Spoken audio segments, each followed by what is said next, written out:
Everyone serious about lawn care knows it starts with two things: the expertise and the equipment to do the job right. Egley Landscapes is the only local company that provides expert lawn care and landscaping. Let the experts with the equipment from Egley's pay a visit to your lawn. Our horticulturists have the knowledge to guide you through a lawn care plan, and they won't sell you services you don't need. Egley Landscapes has the knowledge and expertise you can trust to revitalize the landscape of your home or commercial property. Egley Landscapes. Check us out online at egleylandscapes.com. The culture at West Liberty Foods, it really is doing the right thing, even when people aren't watching you. Our principles are set based on a farmer mentality, and that's hardworking, that's community-based, and being good stewards of the land. It's being loyal to your team, it's taking care of your team. I think as an organization, that's another thing that makes West Liberty Foods really successful, is that commitment to others. Find your next career at West Liberty Foods. Visit careers.wlfoods.com.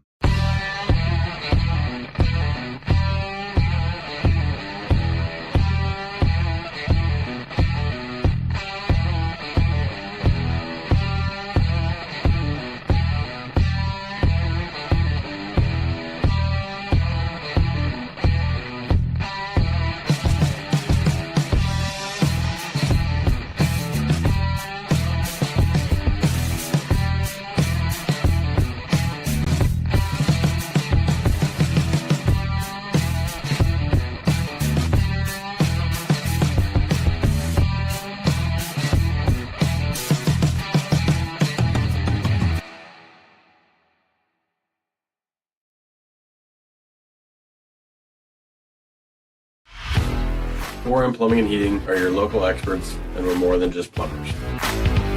As a family-owned and established business, we know what it means to give good service. Our plumbers are highly skilled and ready to tackle anything you need.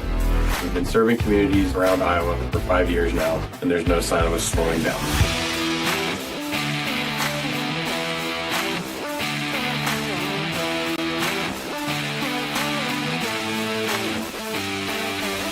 We love what we do, and we're happy to help. Give us a call at 319-591-1551.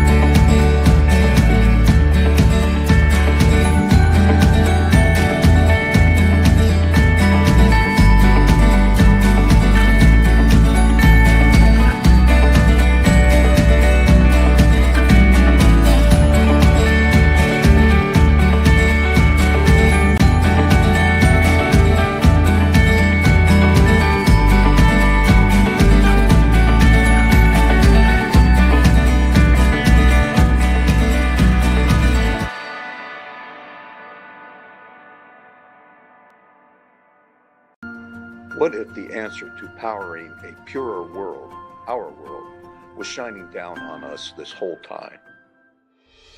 All we have to do is unleash its infinite power. Our goal here at EPO Energy is to unleash the infinite power of the sun.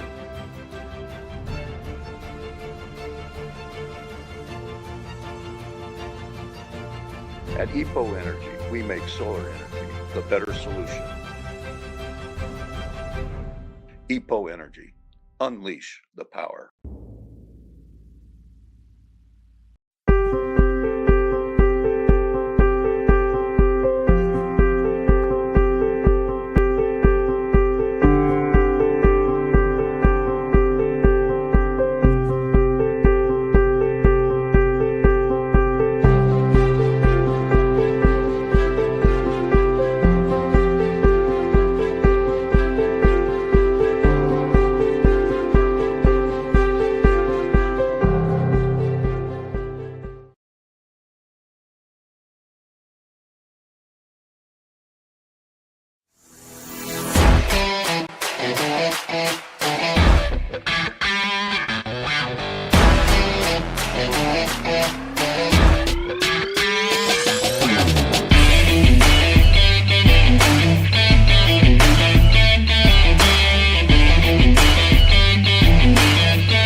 WYAA.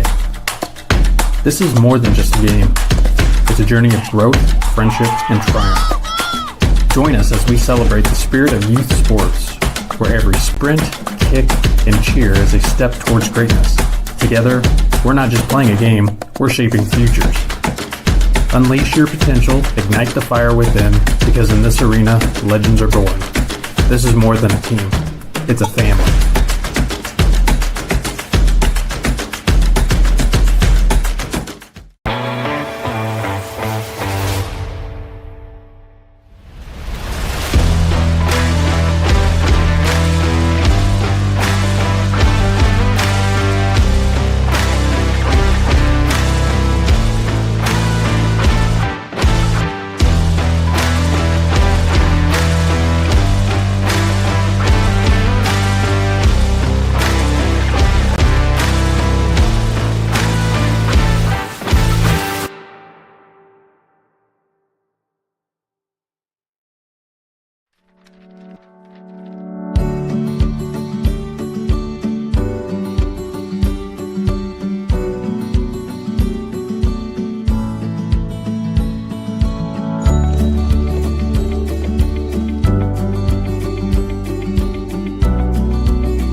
Welcome, ladies and gentlemen, to another edition of the Warrior Cast. Tonight we have the Hillcrest Academy Ravens facing off against the WACO Warriors here in Wayland, Iowa at the WACO High School. Should be a pretty fun matchup here tonight. We have another doubleheader of both boys and girls. Start off with the girls here tonight, and then we will have the boys finishing up, and then we will again play tomorrow night at Wapello, and that should be another quad with JV and Varsity falling. No JV? No JV, just Varsity. So, and then next week, back to a regular, well, somewhat regular. We got 3 games next week. We got a Monday, Tuesday, Thursday is the shootout.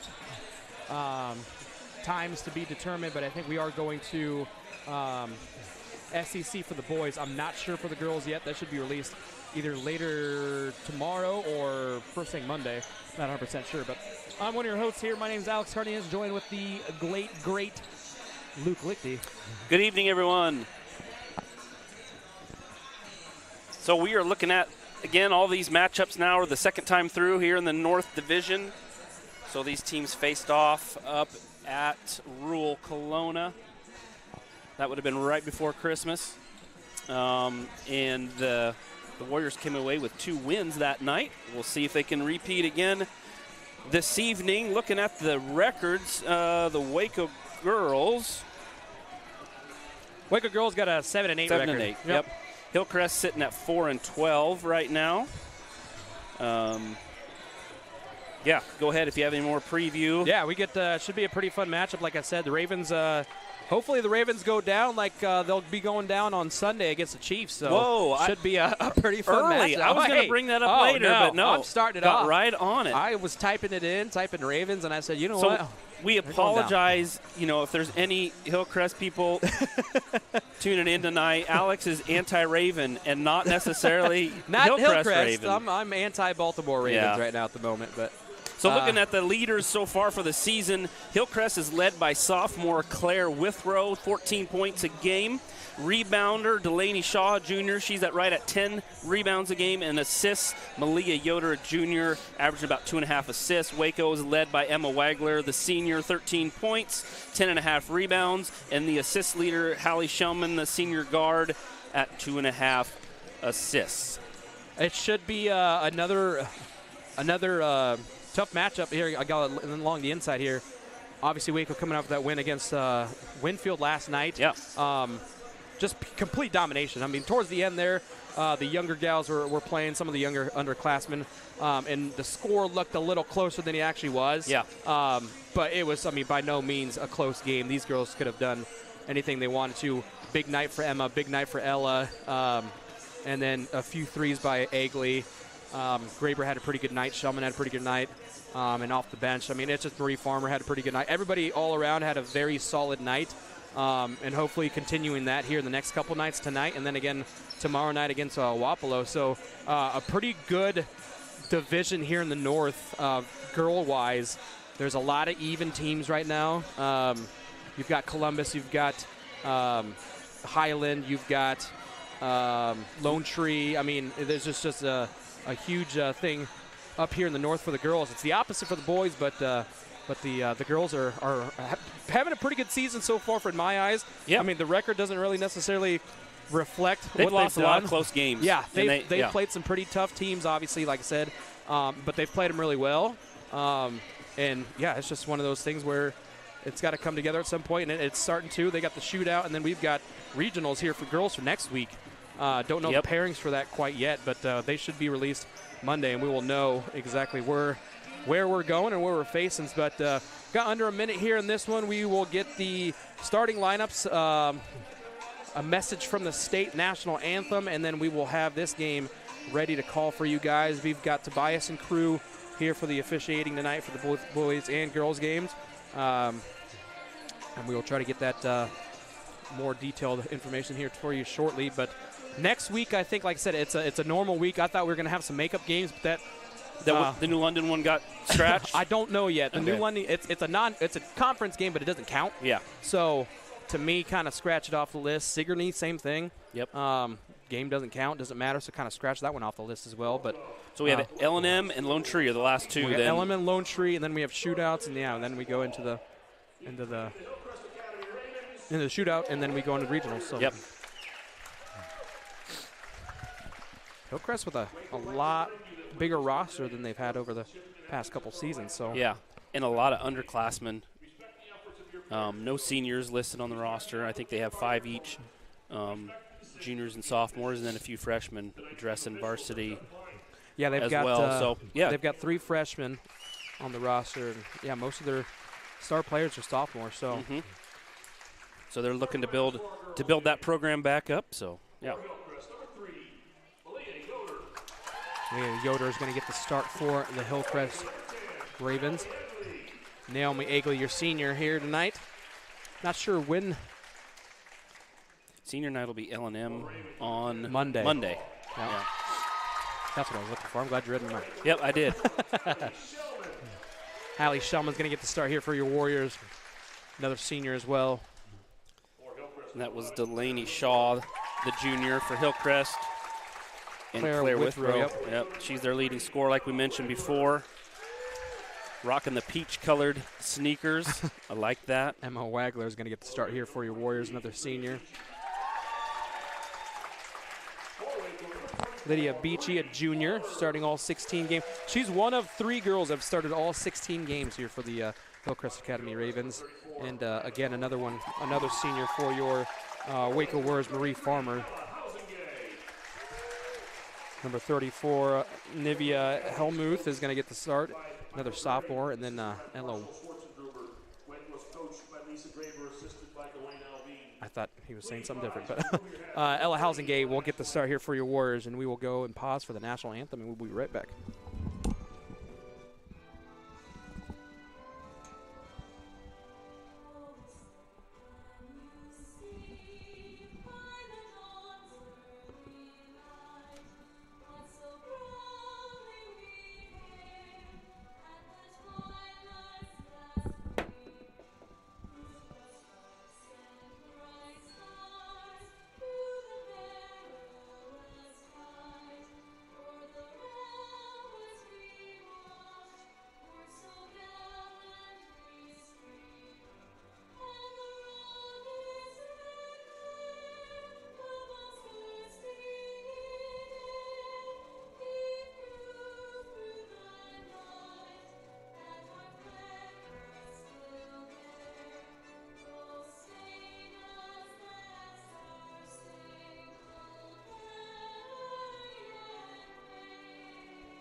That is one of the greatest songs ever written in the history of songs.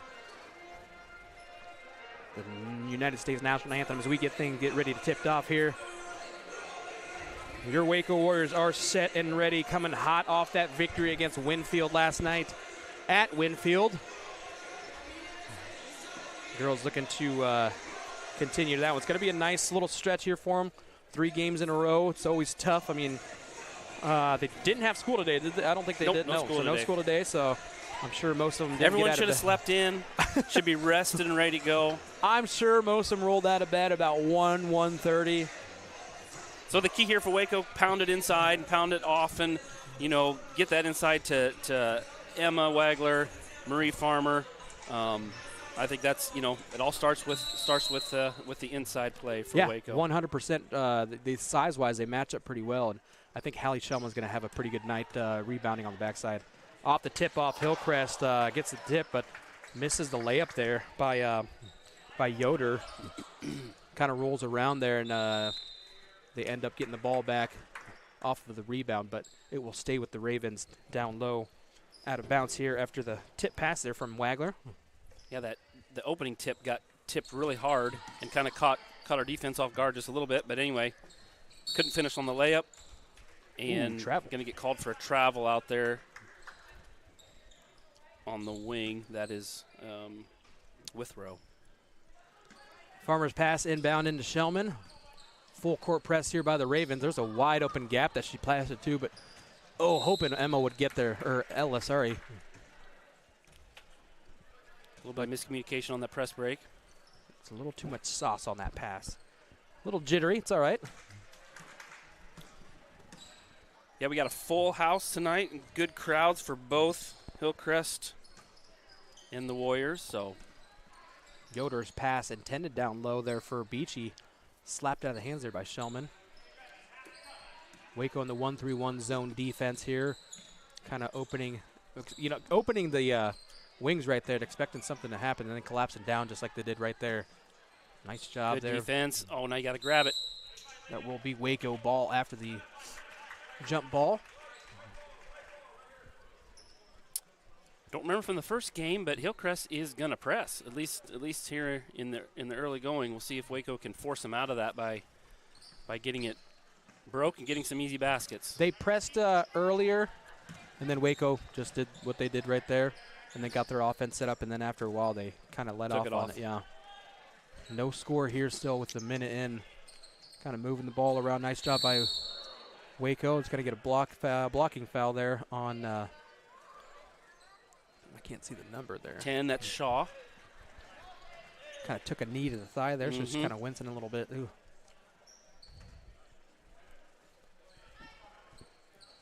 Agley looking to pass inside, finds,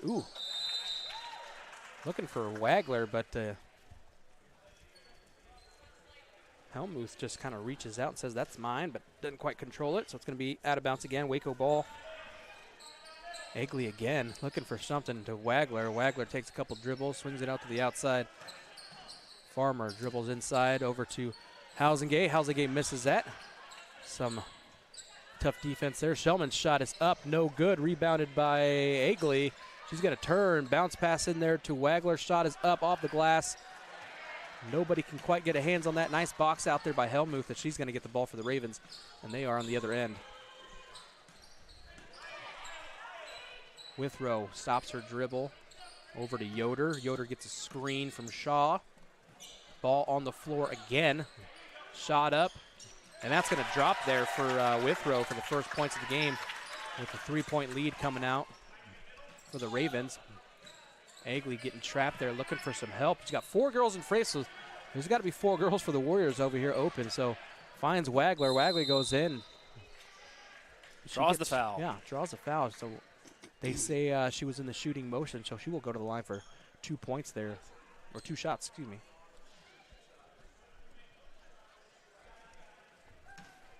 See in the early going here how the officials decide to call this game. We talked about, Michelle and I did the Highland game earlier in the week and talked about, those officials were calling things pretty close, and so you have to adjust. And part of what we really wanted Waco to do was keep pounding it inside and force the officials to call fouls on Highland. And they did that and were able to come back from a pretty decent deficit. Unfortunately couldn't quite finish out the game and ended up losing, but Wagler hits both of her free throws, and then a turnover. Yeah, Emma's there. Hit Yoder both her free traveled. throws. Yeah, she's shooting 43% on the season so far, so that's a pretty good start there for the night. Another turnover created there by the Warriors, I'd say, and shot up from Agley, no good. On the backside rebound is Housengay. Kind of turns, finds Wagler down low, going to work there. Ooh, that's gonna say that kind of hit in between the shot clock in the backboard, that little post area there. So that's gonna be a turnover by the Warriors as Agley checks out and Graber checks in. Graber coming off a good night. Ooh, almost makes an impact right there, just barely out of her reach. Tipped pass there by Farmer, but Withrow somehow ends up with that. Oh, nearly a steal. Again, another one there by Graber, making an impact early here tonight. And Shellman, there you go. Gets it. Shellman with the initial, contact there on the ball, and then Graber ends up there, but she's going to get called for the travel. They're kind of losing the handle and taking an extra step, trying to get the ball down there to Shellman as she was flying towards the basketball hoop. 5:21 left to go. 2-3 is the score here in this one so far. Shellman with the steal. Can't quite keep her feet in bounds. She baited her into that too. She hung back, knew she would be quick enough to catch the pass. They are, I feel like her and Graber are getting really good at that. So at the progression of the season, they are. Yeah. They know when to bait them and have done a pretty good job so far. Trap working pretty decently. They're going to find Traveled. Hellmuth, and she's going to get called for a travel. Kind of tucked the ball a little bit. She was so wide open. Yeah. Don't think she realized how open she was. Shaw's going to check back in, replacing Portillo. Farmer's pass in for Graber. Bounce pass. She gets trapped in the corner, picks up her dribble, tries to lob it up into the hands of the Ravens on the other end. Oh, almost gets it back there. Straight up and down defense, but another 2 points there by Yoder. I'd like to see Brenda Graber try to dribble out of that. She's a good enough dribbler, just like this. Just right there, yep. Yep. And then 3v1. Yep. That's, too bad. Thought that was a little too much contact for me, but they're not going to call that. They're going to let him play. Yeah, they've let more contact tonight than I think we've seen the last couple officiating crews for sure. Withrow shot no good, rebounded by Housingay there off the front of the rim. Nice reaction there for her to get that. Wide open Graber takes the three, hits the front of the rim. Follow your shot. Oof. I'm not sure if a little fatigue is setting in here. I'm not sure if Hillcrest had a game last night or not. They did not. Okay, so yeah, they might be a little. I guess last night was Thursday. It was kind of an odd day to have. It's an odd night unless you had reschedules like we did. So I'm not sure. Yeah, what they're down doing there with to their Hellmuth. reschedules. Nice steal there for Wagler. Shellman weaving in and out. Kind of losing the ball there. Bounce pass in there for Housingay. Housingay taking it to the basket. Just can't get the finish, but Emma's there to clean it up. Off the rim, a little too much off the backboard. Couldn't find the sweet spot. Waco still trailing by 3 here with 3:40 left to go in the first quarter. Had a lot of good looks. They just haven't fallen yet. Speaking of falling, that was Yoder on the floor there. Again, contact, no call. I mean, I think that was more ball because it was kind of a slower shot, but that shot is not touching anything but the out-of-bounds line there. I think once Waco finds their legs here, I think, like I said, they're fighting a little bit of maybe some soreness, maybe some fatigue from last night, and just kind of going through it right now. A little bit of mental fogginess. Nice move there by Housingay. Can't get the finish, though, and Shaw will end up with that, or Withrow, excuse me. Hands it over to Yoder. Looking to take it straight to the basket, but a couple defenders there in the way for Waco. It's a nice job hustling back. Shaw's pass over there to Withrow. Bounce pass there to Beachy. Kind of a slower pass there, kind of tipped by a couple Waco players. Good defense here so far. They switched to the 2-3. Yep. Shot clock's winding down. Shot is up off the back of the rim. High bouncer, and Housingay reaches up and grabs that over. Shellman pushing it hard. Nice pass there to Wagler. Wagler gets a nice finish. And she waved Wagler, said, get down low, get down low. And so created some separation there so one defender couldn't guard both. Got the nice assist. That's going to be a timeout by the Ravens as we will take a quick commercial break ourselves here to hear a word from some of our local sponsors. Maybe. Nope, never mind, I missed it. We'll stay here, I guess. A huge thank you to our sponsors, though, for letting us bring you this live action here tonight, as always. Like I said, we have, I think they have dance or tumbling tonight for the kids, so we will stay here for the halftime of the boys' game, I believe. Okay. Or maybe both. I'm not sure. Maybe just the boys. Maybe just, I think just the boys. But, again, was that, They had like a junior dance camp today. Maybe, is that what they're performing maybe tonight? Probably, yep. Okay. 2:29 left to go in the first quarter. Waco trails by 1 point, closing the gap here. Just got to get some of these smaller little shots to fall there as Hellmuth's going to get fouled, and she will go to the line. Agley will pick up that after coming just in for Farmer. Had good position, but as Hellmuth went up for the shot, Naomi just came down with her arms, and that's an easy call for the officials to make there. Hellmuth's first shot is no good, shooting 27.8% for free throws on the season so far. Second one, high bouncer, spinning weirdly off the back of the rim. And a little bit of miscommunication there from both Shellman and Agley. as Farmer checks back in for Egley.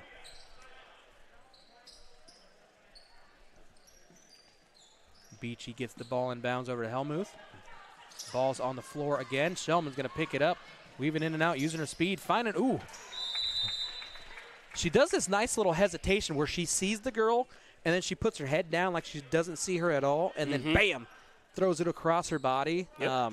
Graber just wasn't quite ready for that. There's a defender in her way, but a nice job there by Shellman getting that ball over to her, and Graber inbounds, turns around, puts a shot up off the floor. There you go. Another 2 points there for Graber. Waco taking the lead there finally, 6-5, with just under 2 minutes left to go in the first quarter. Ooh, she drug her foot there. Housingate just a step late. Withrow looking for something, looking a screen from Shaw. I'm pretty sure everybody in the state has a play called Iowa. Yeah. Yeah, you would. Yeah. You would, being that's the state here, but yep. Shot is up and rebounded there nicely from Farmer. Hands it over to Graber. Graber's going to take it down the sideline, kind of sidesteps, puts a shot up. Ooh, just barely off the back of the rim. That weird little dead spot where it kind of bounces off straight towards you. And it's going to be another rebound there for the Ravens as they go on the other end. Trying to get this offense going for them. Starting off hot so far, but now Patrol going to find some points down to Helmuth. Uses his shoulder to lower down. Shot up off the front of the rim. He kind of lowered the shoulder in there to Wagler, created some space. Yeah, they're going to let that contact go for now, it looks like. So you got to play through that. Farmer with a three off the front of the rim. Rebounded Housingay. Housingay shot up. Not enough on that. Helmuth is going to get an easy rebound. Ooh, Farmer almost had that. And then Withrow's going to slow it down after looking up and seeing 3 white jersey in her face. So she's going to slow things down, try to get the offense going again as she gets a screen from Portillo over to Beachy. Beachy moving the ball around so it doesn't get knocked out of her hands. Bounce pass like that. Nice job there by the freshman. Hands it over to the senior, and the senior's going hard there. Shellman puts a shot up. There you go. Foul. Drive right into him. 2 points there. Yep. She's so quick, and she's got just great vision. Shellman just going through and being able to dribble, weave right in and out, yeah. See if we can regain the lead here from the free throw line as Shellman will have 2. First is up and right through.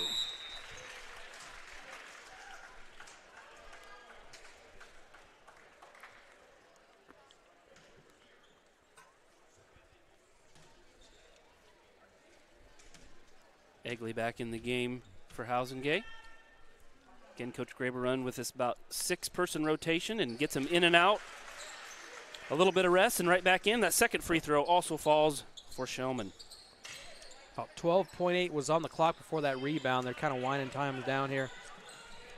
The other end, Yoder coming back in for the Ravens. Over to Portillo, over to Shaw. Shaw, 3. Hits the top of the backboard. That's going to be no good, as that will wrap up the fourth quarter here at Waco High School, with Waco leading 8-7, as we will hear a word from one of our local sponsors.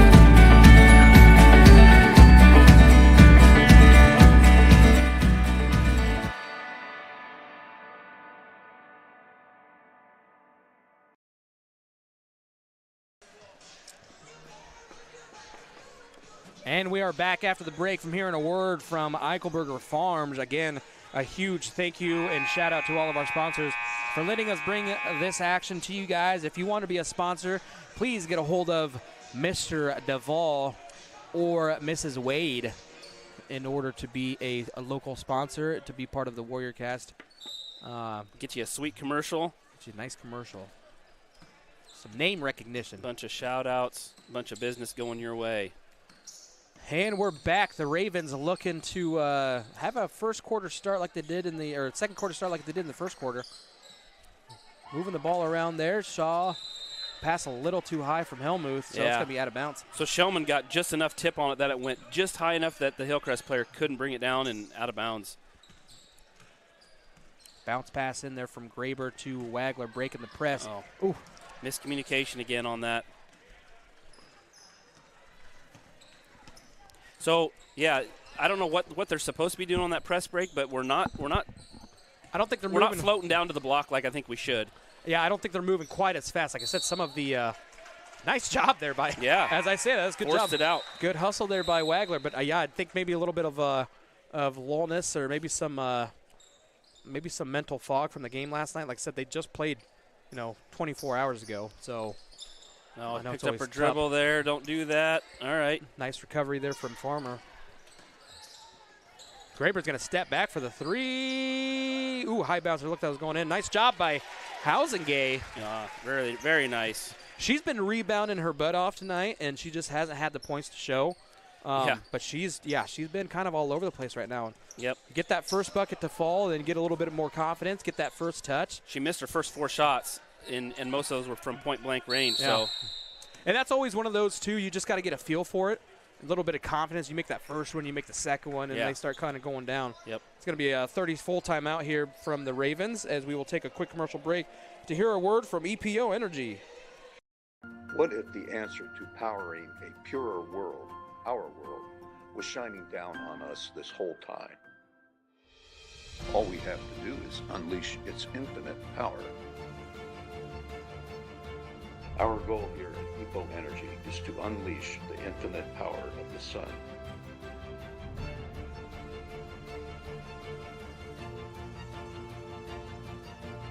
At EPO Energy, we make solar energy the better solution. EPO Energy, unleash the power.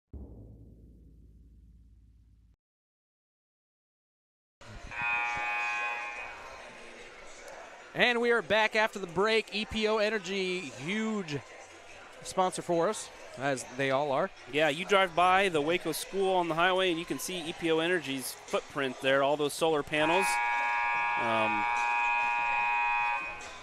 We worked with them, as a school district worked with them to get those up, and I think I don't know if that commercial said it, but one commercial said we saved like $50,000 a year in electricity costs. So that's I remember when those went up and everybody was like, "Whoa, why are you guys using solar?" Well, it's paying off now.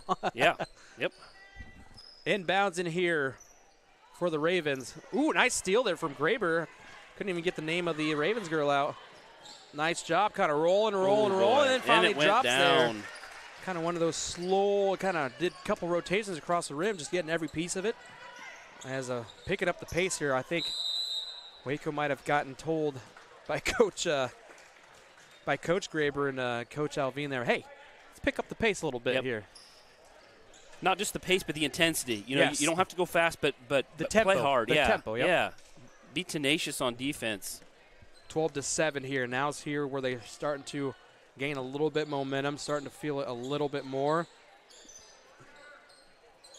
Again, look at all kinds of space there for Graber after that pull-up jumper. But, again, hits the back of the rim. She's hitting that sweet spot there. It's just going to take her a little bit, maybe a little bit more arch. Nice job there by Farmer. Pull-up jumper with a nice passer from Shellman. 14-7. WACO leads with another steal there by Graber. Hitting the same spot again. It's all right. Like I said, it's going to take a little bit of feel, but almost stolen there by a couple Warriors. They're going to call a jump ball, and that's going to stay with the Ravens. Hallie literally put like one palm on it for a split second. Yeah. That was strange. Agley gets checked back in and replaces Graber.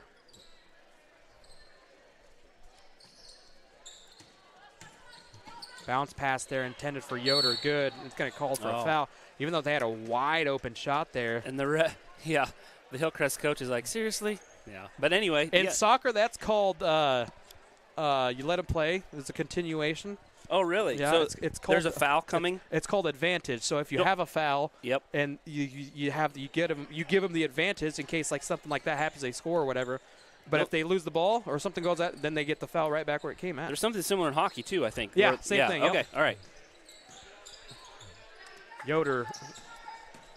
Bounce pass over to,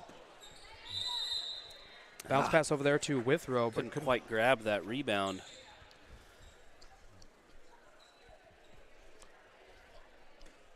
So they're going to play a 4 low, spread out here, the inbounds. Yoder drives in. Back out to Withrow. Yoder, top of the key. 2 girls all over. the drive there from Shaw. Nothing doing there. Great steal, yep. A couple of Waco girls got a hand in there, and they stole that out. Agley looking for her first couple points off the board. Nope, nothing doing there. They're all hitting similar spots in that same, like the back of the rim, like the thickest part of the rim, and it's getting that weird bounce that you guys are seeing. And it's either just coming right back at him and like up into the middle of the paint. Shot is up. I don't know how she got that shot off, but nice job by Yoder there with 2 defenders in her face. Another 2 points there for the Ravens. Kind of delayed pass there by Agley, and it's going to be a foul on Withrow. Kind of a clean game so far here tonight. There's been a couple fouls here late in the last few seconds here. Graber checks in for Housingay. Brenna with a delayed reaction there. Looking to dribble through. Got a wide open Shellman. She picks up her dribble, kind of looks around. There you go. Kind of finds Shellman. There you go. Now they're going to reset the offense here. She had 2 or 3 seconds to spare there. No panic. Moving the ball around, trying to get these girls to move. The Ravens with the 2-3 zone defense. Going to be a lot of gaps in here down by the baseline. Ooh, that pass from Agley, though. Ooh, that's a travel. Yep, but we get it back anyway. Pull-up jumper from the free throw line. There you go, drops. So you hitting that same spot, but this time it went in. That was a little rim and backboard, and it kind of was a dead drop spot. And then, finally rolled in. 16-9 is the score here with 4:05 left to go. This press is just giving them all kinds of trouble. It's going to be a timeout on the Ravens, though. Or no, they're going to call foul. Yeah, they called foul on Brenna. I thought he called Nope. I thought he called timeout. Said that she got a little too close to that. Brenna's first foul of the night. Withrow coming hard. Oh, Agley just got to step into that. that. Step into that. Only 3 fouls called total here in this first half. We're over halfway through the second quarter. So again, officials are letting them play. There has been contact. Jump ball, Warrior ball. Nice job by Farmer. Those little bounce passes straight to the gut there. You just almost gotta just wrap it up like a handoff. Yeah. 3:46 on the clock. 16-9. Waco finally getting some breathing room don't here. Pick up your dribble. In trouble again. That's what the press wants to do. Yep, and timeout for the Warriors as they were in trouble a little bit. And she's going to go with a 30-second timeout, so we will stay here. All right, so give me a little Chiefs Ravens preview. It's going to be a repeat of last year. Chiefs win the Super Bowl. Well, okay. No, it should be a really good game. Do you think would you agree it's their toughest game yet as far as playoffs go? I mean, it's going to be a tougher matchup. From a coaching perspective, you obviously want to peak towards the end of the season. Yeah. And I think the Chiefs are doing that, and the Ravens have been riding a high for a while. The couple weeks off that they had, and then they had to come out and play the Texans all of a sudden. Yeah. You kind of showed where they kind of started off the first start half off slow. a little low, Yep. And they kind of picked it up. I mean, in all reality, I'm not sure if anybody thought the Texans would have been there, but they played a pretty good game, and they did a pretty good job. So we'll get into that at a half. But here we've got the Warriors back over here to Housingay, back to the Shellman. At the top of the key to Graber. Graber's going to take a shot. No good. In and out of the hands of Housingay, but Graber gets back on defense. And then gets her second foul. Just moving her, just a little late. Her feet were a little late there. You have to try to channel that frustration that she feels from missing those shots into something other than a foul. Right. You got to get back and reset just a minute before you start playing defense. Too often you get called for a quick foul. And Hillcrest turns that into 2 points. That was Beachy there for 2 points. I agree. But I like how she got there. She got there with her feet, didn't use her hands. She just got hit with the body. And that pass just a little too far off the mark. Ooh, they're going to call it. There you go. Pass intended there from Housingay from Graber. Yep. So both sides right now are struggling with this pressure. And the Warriors had it figured out early and have just kind of gone away from what was working for them. They keep picking up their dribble and thinking somebody's going to be there, and they're not. Yeah. But like I said, it's just something they got to build on here, and I'm sure Coach Graber and Alvin will tell them that. And I'm sure they've got, like I said, some tired legs from last night. Like I said, they scored 50-some points last night. Nice job there by Wagler. Shots up there, rebound off the rebound from Graber. Wagler turn around off the rebound. That's going to drop there. Her signature move with that little dribble and spin. 18-11 with 2:30 left to go. And Graber, ooh, how was that not a foul? But, or that. Shellman gets the steal, puts a shot up, gets fouled, but they don't call it. Yoder over to Withrow. And the Ravens will set up their offense here as they have a wide open gap there. Ooh, Egley could have stepped in front of that, but misjudges the pass. But Graber will gladly step in after a couple mishandles from a few players, and she will drive to the basket, turns around, wide open Egley, takes a three, drops. A little bit of frustration let go there, released instantly after you hit a pass like that. I'm sure she's had a couple passes that she wanted back from the night, and she gets a little bit of redemption there. And great defense by the Warriors. And another forced turnover. Egley had floated down far enough to guard the backside block there that pass was forced out of bounds. And it's going to be Warrior ball. See if we can break this press again. Helmuth will check back in here for the Ravens, and a brand new face here. We have Kylie Statler, Statler. Another junior. Shellman to Housingate. She's got two Waco Warrior teammates to the left. Brenna will be one of them as she gets the pass, takes it towards the top of the key, slides it over to the right, and then the whole thing shifts over back to the left. Trying to find a Wagler down low, as that did, but looked like it was tipped by a Ravens player. But it's going to stay here with the Warriors as they have a 10-point lead with 1:29 left to go in the second quarter. That offensive set can work really well if they get that screen to work, and they almost had it. The screen was there, but the pass just wasn't. It got tipped. It got tipped, and Wagler couldn't handle it. Otherwise, she would have had a wide open layup.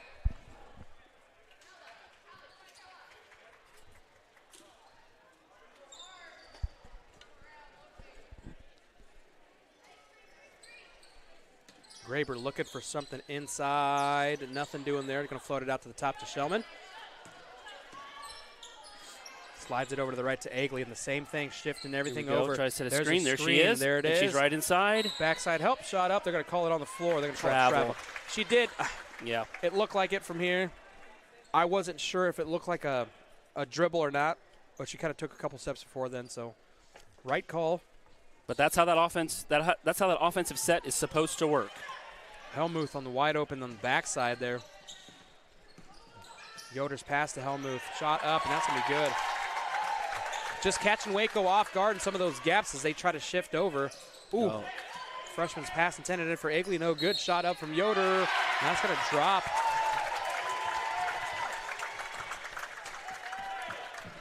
And the Ravens are slowly creeping back into this one. Waco still 6-point lead. Graber gets checked out, and another senior here will check back in, Farmer. As we got 1:01 left to go on the clock. Yeah, Graber a little frustrated with her two plays there over the last couple possessions, but she'll get back in. Withrow's pass or shot is no good. Nice rebound there by Housingate. She's getting it at the peak too, which she's going up and getting these rebounds. Absolutely great. There she comes again, right there, inside. Nice job. Oh, my word. Just cannot get those to fall. Nice rebound there. Good hustle there by Wagler. There must be something on that rim. Or that rim. Those shots are they're right on the mark. They are. And they're using the backboard like they're supposed to. Yeah. It's like they're coming off with some extra heat off the backboard. Someone tightened up the rims over the weekend. Chase. I was actually watching the kids shoot after the ball game last night, and some of the rims at Winfield were very, very loose. You could see the rim just kind of on just a little lull, shot. I'm like, ooh. Yep. 7.5 left to go in this one. Ravens with the side out. Yeah, Ravens could get within 3 here. Off the foot of Shellman. It's a bounce pass, a slow little bounce pass that she could have had, but it hit her foot. So get a hand in the shooter's face. Yoder's shot up, no good. And that will do it here for the half. Waco leading this one 21-15 with a nice start here for the Warriors. Kind of battling back and forth as they will go to the locker rooms, make some adjustments, and we will bring the second half action here in about 10 minutes, folks. Stick with us, and we will hear a word from some of our local sponsors.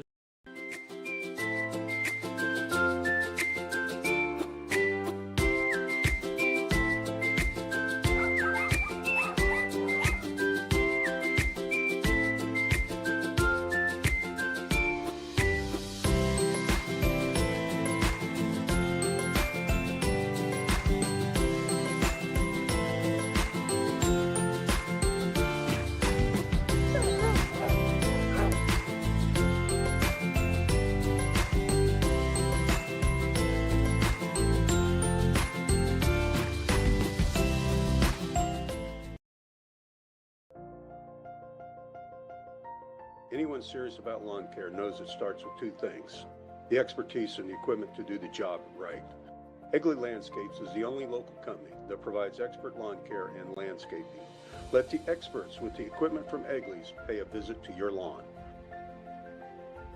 Our horticulturists have the knowledge to guide you through a lawn care plan, and they won't sell you services you don't need. Egley Landscapes has the knowledge and expertise you can trust to revitalize the landscape of your home or commercial property. Egley Landscapes. Check us out online at egleylandscapes.com. The culture at West Liberty Foods, it really is doing the right thing, even when people aren't watching you. And our principles are set based on a farmer mentality, and that's hardworking, that's community-based, and being good stewards of the land. It's being loyal to your team, it's taking care of your team. I think as an organization, that's another thing that makes West Liberty Foods really successful, is that commitment to others. Find your next career at West Liberty Foods. Visit careers.wlfoods.com.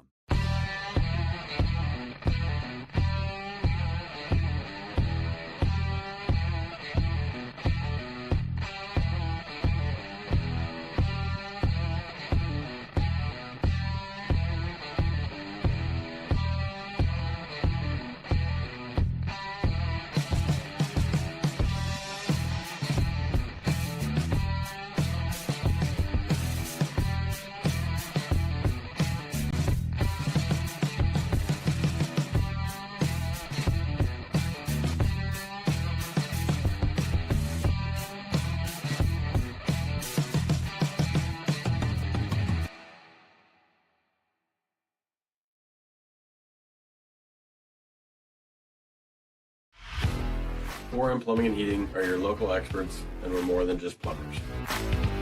As a family-owned and established business, we know what it means to give good service. Our plumbers are highly skilled and ready to tackle anything you need. We've been serving communities around Iowa for 5 years now, and there's no sign of us slowing down.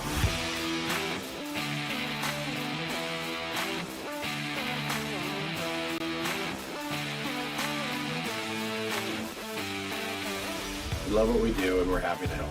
Give us a call at 319-591-1551.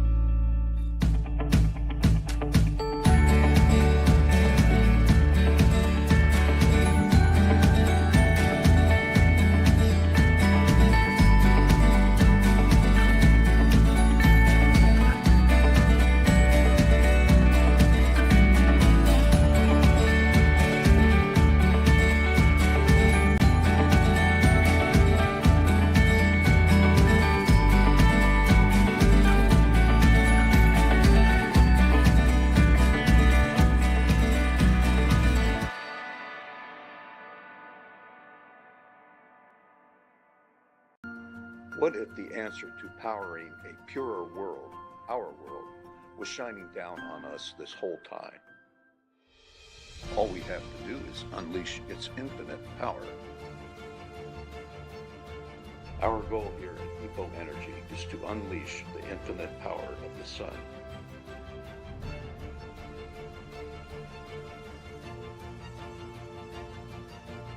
At EPO Energy, we make solar energy the better solution. EPO Energy. Unleash the power.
WYAA. This is more than just a game. It's a journey of growth, friendship, and triumph. Join us as we celebrate the spirit of youth sports, where every sprint, kick, and cheer is a step towards greatness. Together, we're not just playing a game, we're shaping futures. Unleash your potential, ignite the fire within, because in this arena, legends are born. This is more than a team. It's a family.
And a huge thank you to our sponsors for letting us bring you this live action here tonight with the Waco Warrior Cast. We've got a pretty good game here so far, 21-15 in favor of the Warriors here, hoping to keep that lead and grow it a little bit. Little stats from the first half. Wagler with 6 points, Egley with 5, Graber with 4. You got Shelma with 2, Farmer with 2, Housengate with 2. We're shooting 100% from the free throw line. That's going to start adding up here if this game's this close. Yeah. That's phenomenal here so far. From the field, though, not a good percentage so far. We need those close-in shots to start falling. Which I think they usually do on this rim for some reason. On this side, I don't know. Yeah. Honestly, I think that stage adds a whole different element because there's people staring at you. Yeah. 100%. And it's open, and then you've got nothing over here on this side. So you'd hope for those close-in shots. That right, wouldn't that's not matter a as factor. much, but I hear you. Yeah, that's. I mean, I'm just trying to justify it. Yeah. But no, that's it's pretty good battle here so far in the first half. But it's about to turn up here in the second half as both teams are getting geared up. Again, Hillcrest not playing a game last night at Waco. They ran all over the place against Winfield last night. So I can definitely see why some of their legs are tired, and there's maybe some of that mental fogness that they got going on. But gotta push through it. Yeah, Hillcrest doesn't care. They've got this one. They got another one tomorrow too. Yep. So it's going to be just as bad, if not a little bit worse, but sometimes it feels a little bit better getting this game out of the way, and then you're fresh for the third one. That's breaking up some of that lactic acid buildup, and it doesn't help when you're kind of laying around doing nothing all day. But there you go, trainer Alex laying it out for us, the lactic acid. Love it. Getting the body moving around. Get up and move around like Miley Cyrus is saying right now as we get this thing ready to go. Their starters for the WACO Warriors, Hallie Shellman, Marie Farmer, Naomi Agley, Ella Housingate, and Emma Wagler.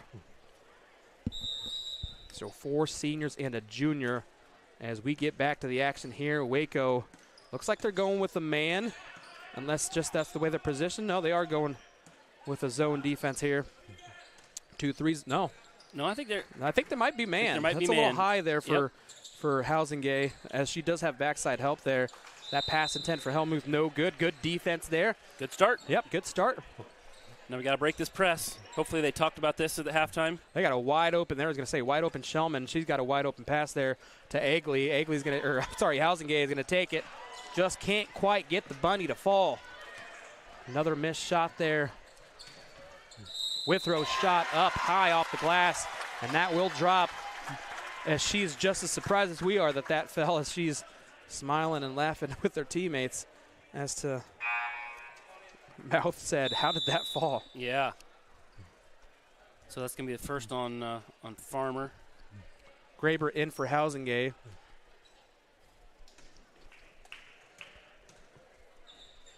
Shot is up. See, I think they're hitting the same spot. There might be no over the back on that. Okay. I think she had the ball. I don't think there was necessarily contact there. But kind of, again, hitting the back of the rim. That was a weird bounce right towards it. Kind of speed, but that pass a little too slow. Not intended for anybody necessarily. Turnover, and the Ravens get another 3 as she looks over to the sideline. Withrow again, kind of surprised as to what's happening, but steps in front of that. Gets missed a shot there. Shot is up, and that will drop as the Ravens take the lead here with a quick 6 points. 7 points, actually. Timeout, WACO, full timeout, as we will go to a full timeout here as they gather their bearings.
And we are back just in time as Yoder takes her first free throw, and the bank is open. Banks it in. Bounce pass in there for Housing. Housingay is going to dribble through. She's going to get fouled. They're going to call a double dribble. All right. They are starting to nitpick here. I'm not sure what's happening. They let them play the first half, and all of a sudden, boom, we're going to switch things up here in the second half. I was blocked from, she had a defender right between. I didn't see the double dribble, but didn't say it didn't happen. So. Yoder to Withrow. Withrow's shot no good. Rebounded on the backside by Shaw. It's going to be another foul with straight up and down defense. The hands might have been moving a little bit, but I'm not sure body or nothing was. I mean, they were all flat-footed. Yeah, they were. And here's the deal. Don't give up the offensive rebound, and you won't have to foul. Right. Yeah, box it out. Box out. Be aware. Use your hands as feelers. And again, another shot hitting the backside of that rim, and that gets a straight-up bounce and then falls in as Agley checks out for the Warriors. And Farmer will check back in. Shaw's second attempt. Same spot. Wagler to Shelman. Shelman's going to get tripped up. Oh. Okay. She got tripped up and fell. I mean, it was an invert trip, but it was still a trip. Yeah. Yep.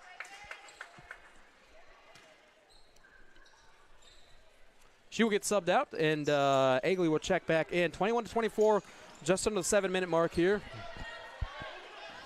The Ravens struggling to get across midcourt, but they do find it. Shaw over to Yoder after the tip pass there from Wagler, and that ball will drop. 21-26. Waco had a 7-point lead at the half, and now they trail by 5. Nice 10-0 run, I believe. I think they had 21-16 at half. Shot no from good. a housing game, Oh, no my good. goodness. And the second one, Another no good. one. No. She was on the line. That's Ooh. going to be Waco's ball. Yep.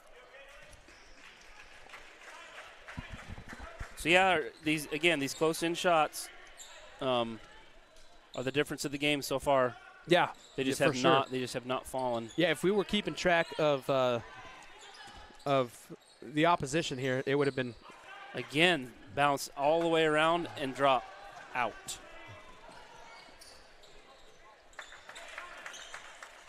Ravens on the other hand here trying to get another crack at their offense as they are feeling themselves right now, being led right now by Withrow.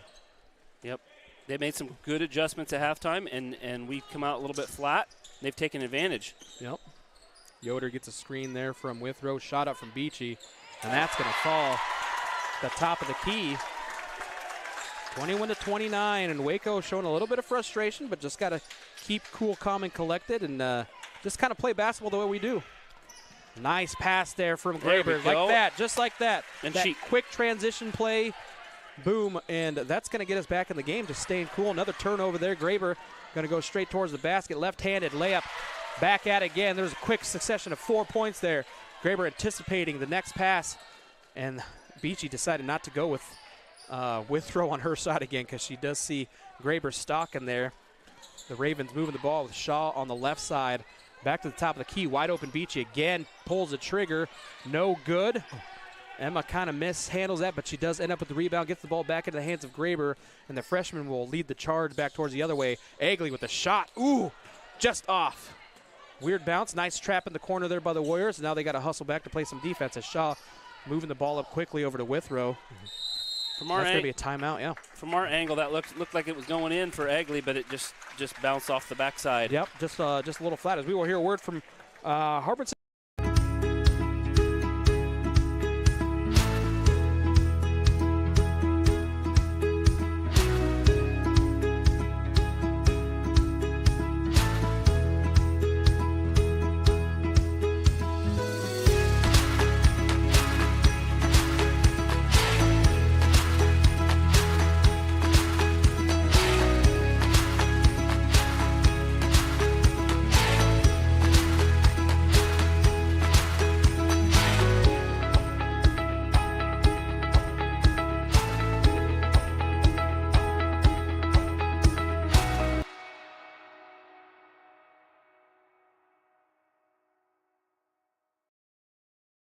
See who's out. L is out.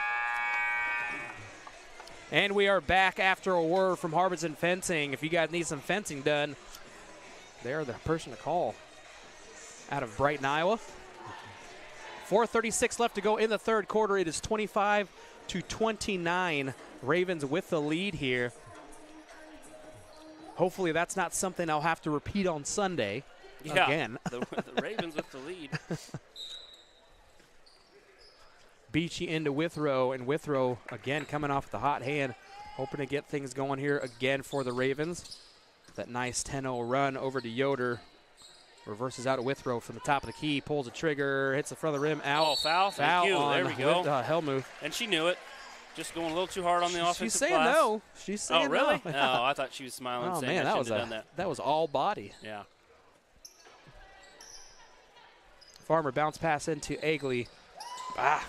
Egley's pass a little soft there, but nice recovery there. Ooh, Shellman Too late. finding a waggler, trying to thread the needle there, but doesn't quite get to the spot she's wanting to get to. And hustling back on defense as they go back to this man defense, which is working pretty well so far. Man does require a little bit of communication between the two. The pick and roll action right there. That was a good job by Waggler. Ooh, they're going to get, nice. Yep. Wow, man, I am way off tonight. I thought that was a foul. Yeah, yep. It could have gone. There's a lot of contact there, but she kind of leaned in and took that step. Shellman will get subbed out by Housingate. Yeah, so Housingate just coming in. Graber's nice pass there to Agley. Agley to Farmer. Down low to Housingate. Housingate just not enough on that, but Emma's there for the, oh, that's going to be a foul. I thought it was a jump ball.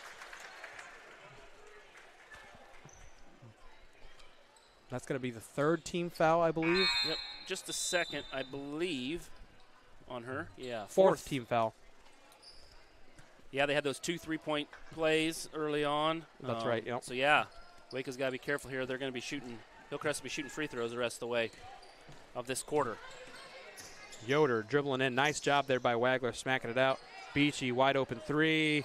Back of the rim again. That walkward bounce. Nice, smart play by Waggler there. Just getting in the way. Making the effort to get there. Yeah, just getting in the way, making it look like you're driving there. And nice job. Graber gets a screen from Waggler. Ooh, picks up her dribble.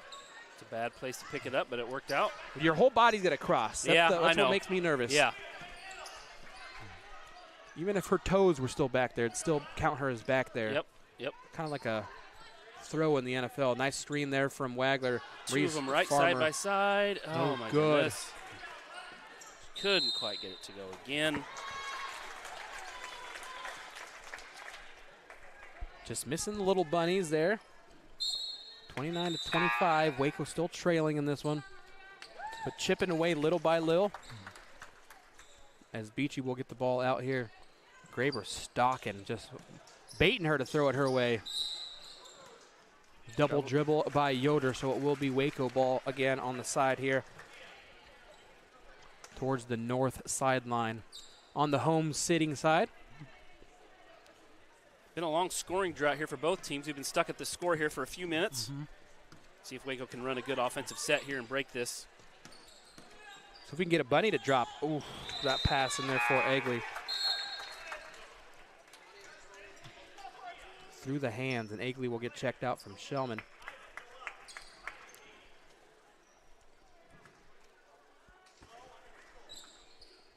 Beachy's pass in for Helmuth. Helmuth's pass, kind of fired that thing. I think she was expecting her to be a little further away. Yeah. Nice job there by Housingate to intercept that, as Shellman will take it to the top of the key and reset this whole thing. Hope just everybody take a deep breath and let's get this offense going. Over to Shellman to Housingate. Housingate jumper, front of the rim, no good. Nice rebound there by Waggler, and she turns around and puts 2 points in there to break the streak there. 27-29 within two with 2 minutes and 5 seconds left. Ooh, Graber kind of just loses a footing, a little too much contact there. That will be her third. And that will be 5, so they will go to the line for 2 shots here with 2:04 left to go.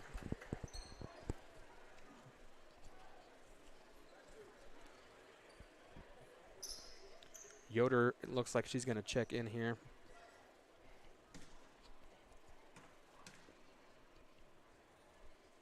First shot for Withrow is good. Looks like she's going to get subbed in for the shooter.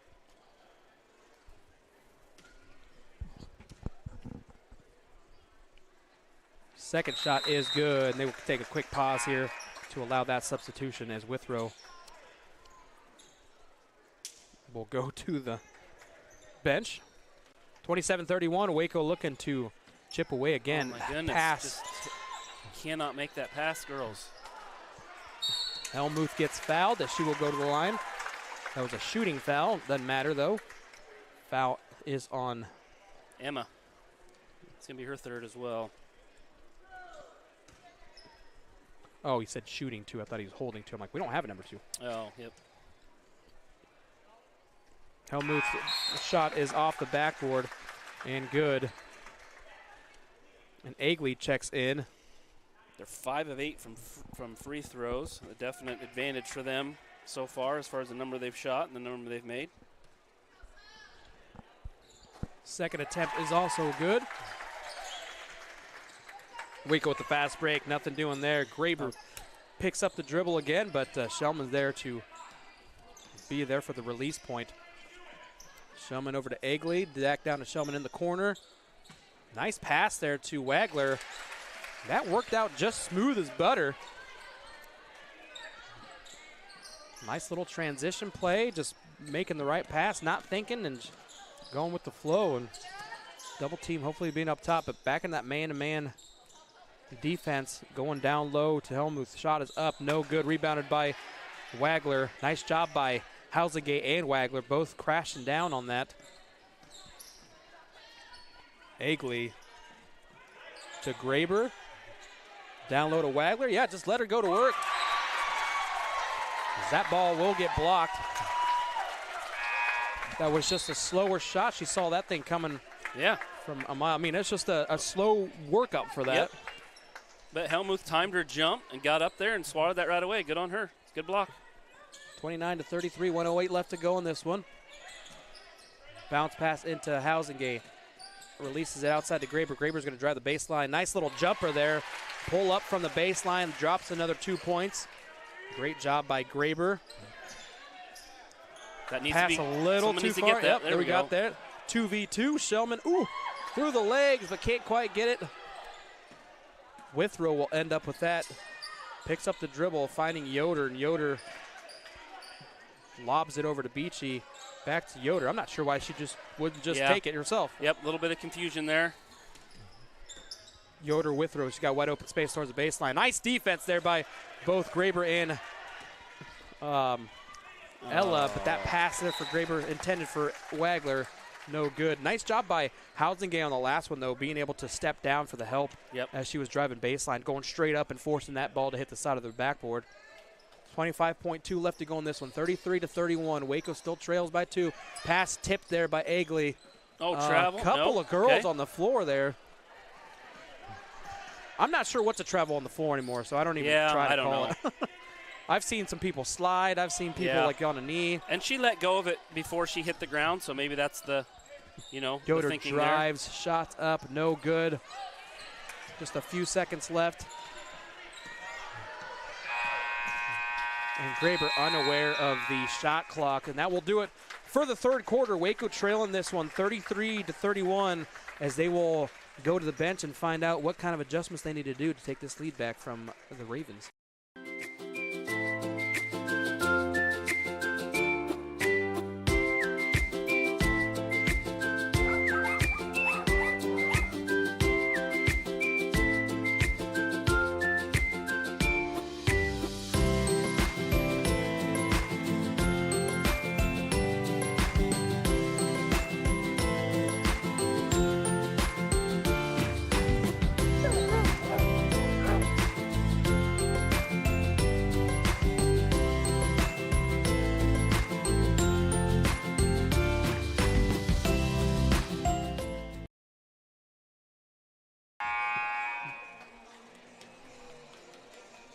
And we are back after the break as the instructions continue from Coach Graber.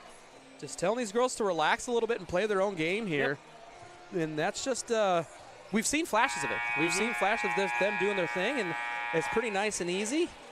Just being able to go, just have some fun, play some basketball. That's what you kind of forget that every once in a while, especially in a tight, close game like this. Yep, it's a close game. You're not getting blown out or anything like that. So just relax. Yep. Ball inbounds from Housengate over to Shellman, and we will get this thing underway in the fourth quarter. Pass just a little far off there from Shellman to Housengate. And Shellman will get subbed out there from Wagler. Wagler getting a nice little quick water break. I think she's been one that's been subbed in the least. Yeah. Least rest for her. So Yeah. nice little break there for the quarter break, and then getting a couple extra seconds there. 7:47 on the clock. Out of bounds there, knocked out by the Warriors, so it's going to be Ravens ball as it gets subbed or checked in. Yoder over the Withrow. Nice little trying to go with the fake screen give and go. Nice steal there by Graber. Graber's going to go straight to the basket, and that will drop there with a nice little bounce there. And that's a kind of the lucky bounces we've been looking for all night. Tie ball Some game. of those are going to come back your way. Nice Another steal. 2v1. Gonna bounce pass there. Nice look off and good 2-point play again by the Warriors. Taking the lead back 35-33. Just playing some basketball here to start the fourth quarter. Picked up the dribble, bounce pass there. Agley's all over Yoder. Gets a screen from Beachy. Nice steal there for Housingay. And Ella will dribble across midcourt. Ooh, a little bit of a miscommunication there, but nice job by the senior Farmer there to slow it down. She wasn't expecting No, that pass. not at all. That can sometimes be a travel written all over it, but she recovered nicely, and Waco now sets their offense. Floater pass there for Marie. Bounce pass over to Agley at the wing. To Graber on the other wing. Has all day to shoot. Shoots that off the mark. High bouncer. Graber kind of stuck in between whether to play defense and drop back to the other defender. Kind of stuck in La-La land there. But nice job by Agley hustling back, trying to get back. Forces that missed pass. But Brenna, too, I think where she was standing, she forced that pass a little high, and then it got thrown out of bounds. So she's going to be subbed out for a break, and Shellman back in for her. Needs something. There you go. Getting some help there from Agley. Agley to Wagler. To Farmer. Ooh, doesn't see Housingay down low. And then they're going to reset back up top. Shellman asking for the ball at the baseline. Down low to Wagler. Wagler power dribbles, shot up, and that's going to be nice. 2-point play off the glass. Waco 37-33. Miscommunication there. Can't quite figure out who they're guarding here. Wide open Hellmuth on the backside.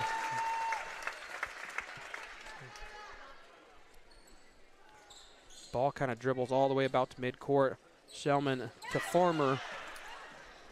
They're just waiting for that pass. You guys got to be smarter about that on that press break. You know, they're waiting for that girl to come to the middle and throw that. So a couple bodies collide there. I think they're both hard collision. They're both okay. Housingay and Shaw. Now, why is she at the free throw line? It's a new quarter. Yeah. That was not a shooting foul. It's a new quarter. I don't know why.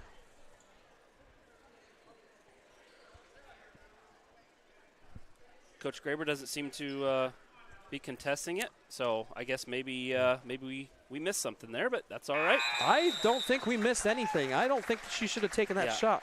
I don't know why she's shooting it. She was driving to the basket definitely, but there was no. They were no shot. both going towards. Yeah, they were both going towards the hoop. Yeah. I am confused here. First shot does drop.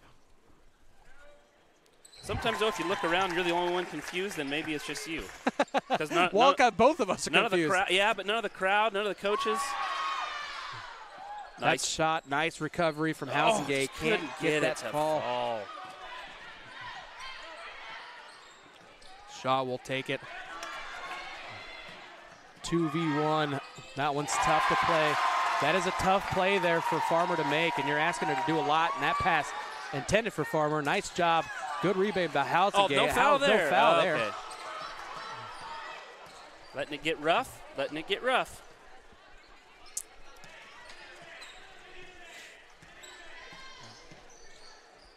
Sticking with the man-to-man offense here, but nobody's coming. There we go. I was going to say nobody's coming out.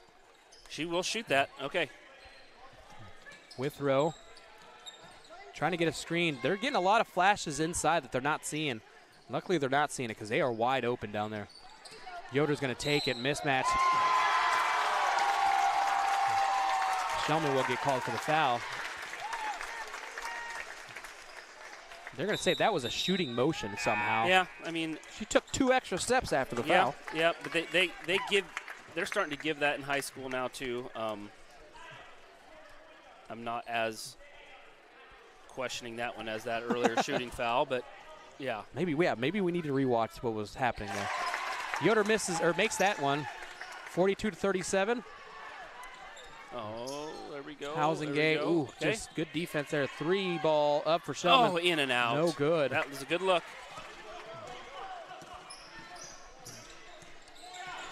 So both teams kind of go on runs here, and Hillcrest is currently on one. Nice rebound there by Wagler.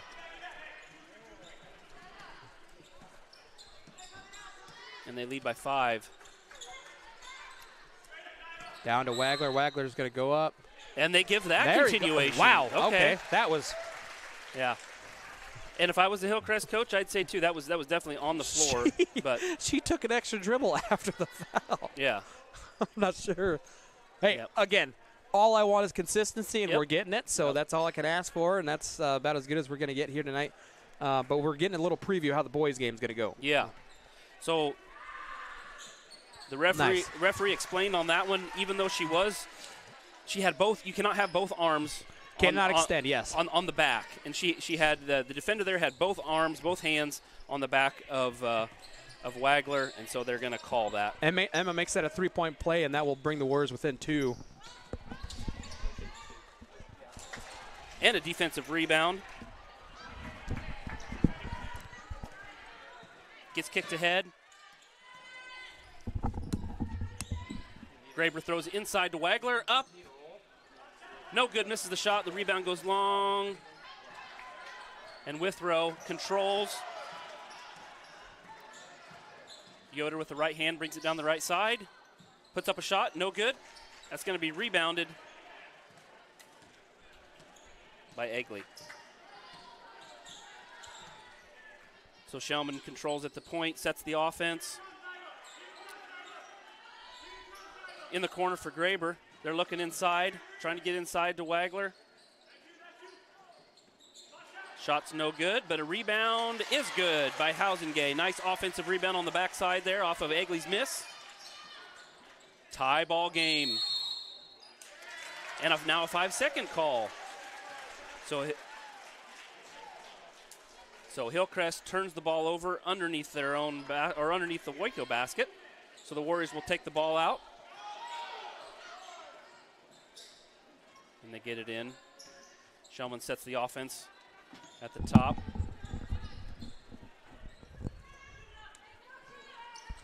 Over to Graber on this side, into the corner for Egley. She dribbles out. They're trying to get it inside again. Nice bounce pass. Nice assist, and in. So Brenna Graber found the bounce pass. Nice. In there to Wagler, and Wagler puts it up and in, and the Warriors, now with 2 minutes and 35 left in the game, lead by 2. There's a timeout on the floor. And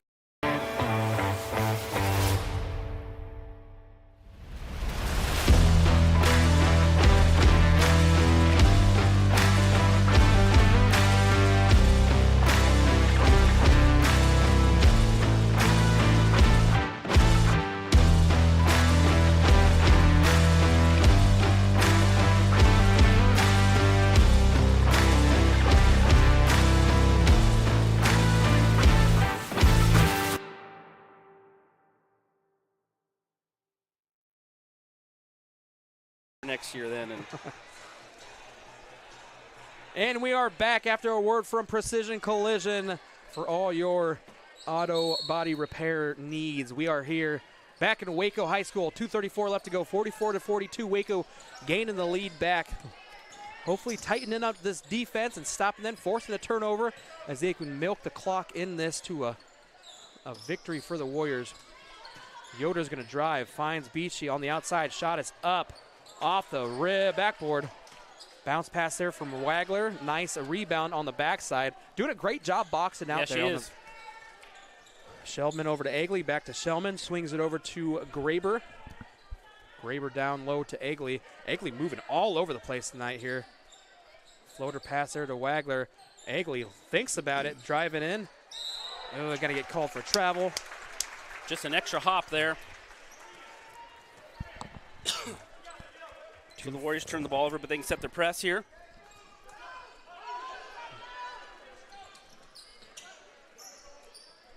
Yoder will take the ball across midcourt. Looking for Helmuth. 2 players in the same spot. Beachy over to Withrow. Withrow's shot up, no good. And again, another nice rebound there by Wagler. And Shellman taking, looks like she took a shot to the leg there. So she looks like she's been kind of limping a little bit, but she's fine now. Playing through it. Nope. And yeah, we're going to call a timeout there. Give her a chance to rest. And we will take a quick timeout. It's going to be a full, so yeah. We'll go to commercial. WYAA. This is more than just a game. It's a journey of growth, friendship, and triumph. Join us as we celebrate the spirit of youth sports, where every sprint, kick, and cheer is a step towards greatness. Together, we're not just playing a game, we're shaping futures. Unleash your potential, ignite the fire within, because in this arena, legends are born. This is more than a team. It's a family.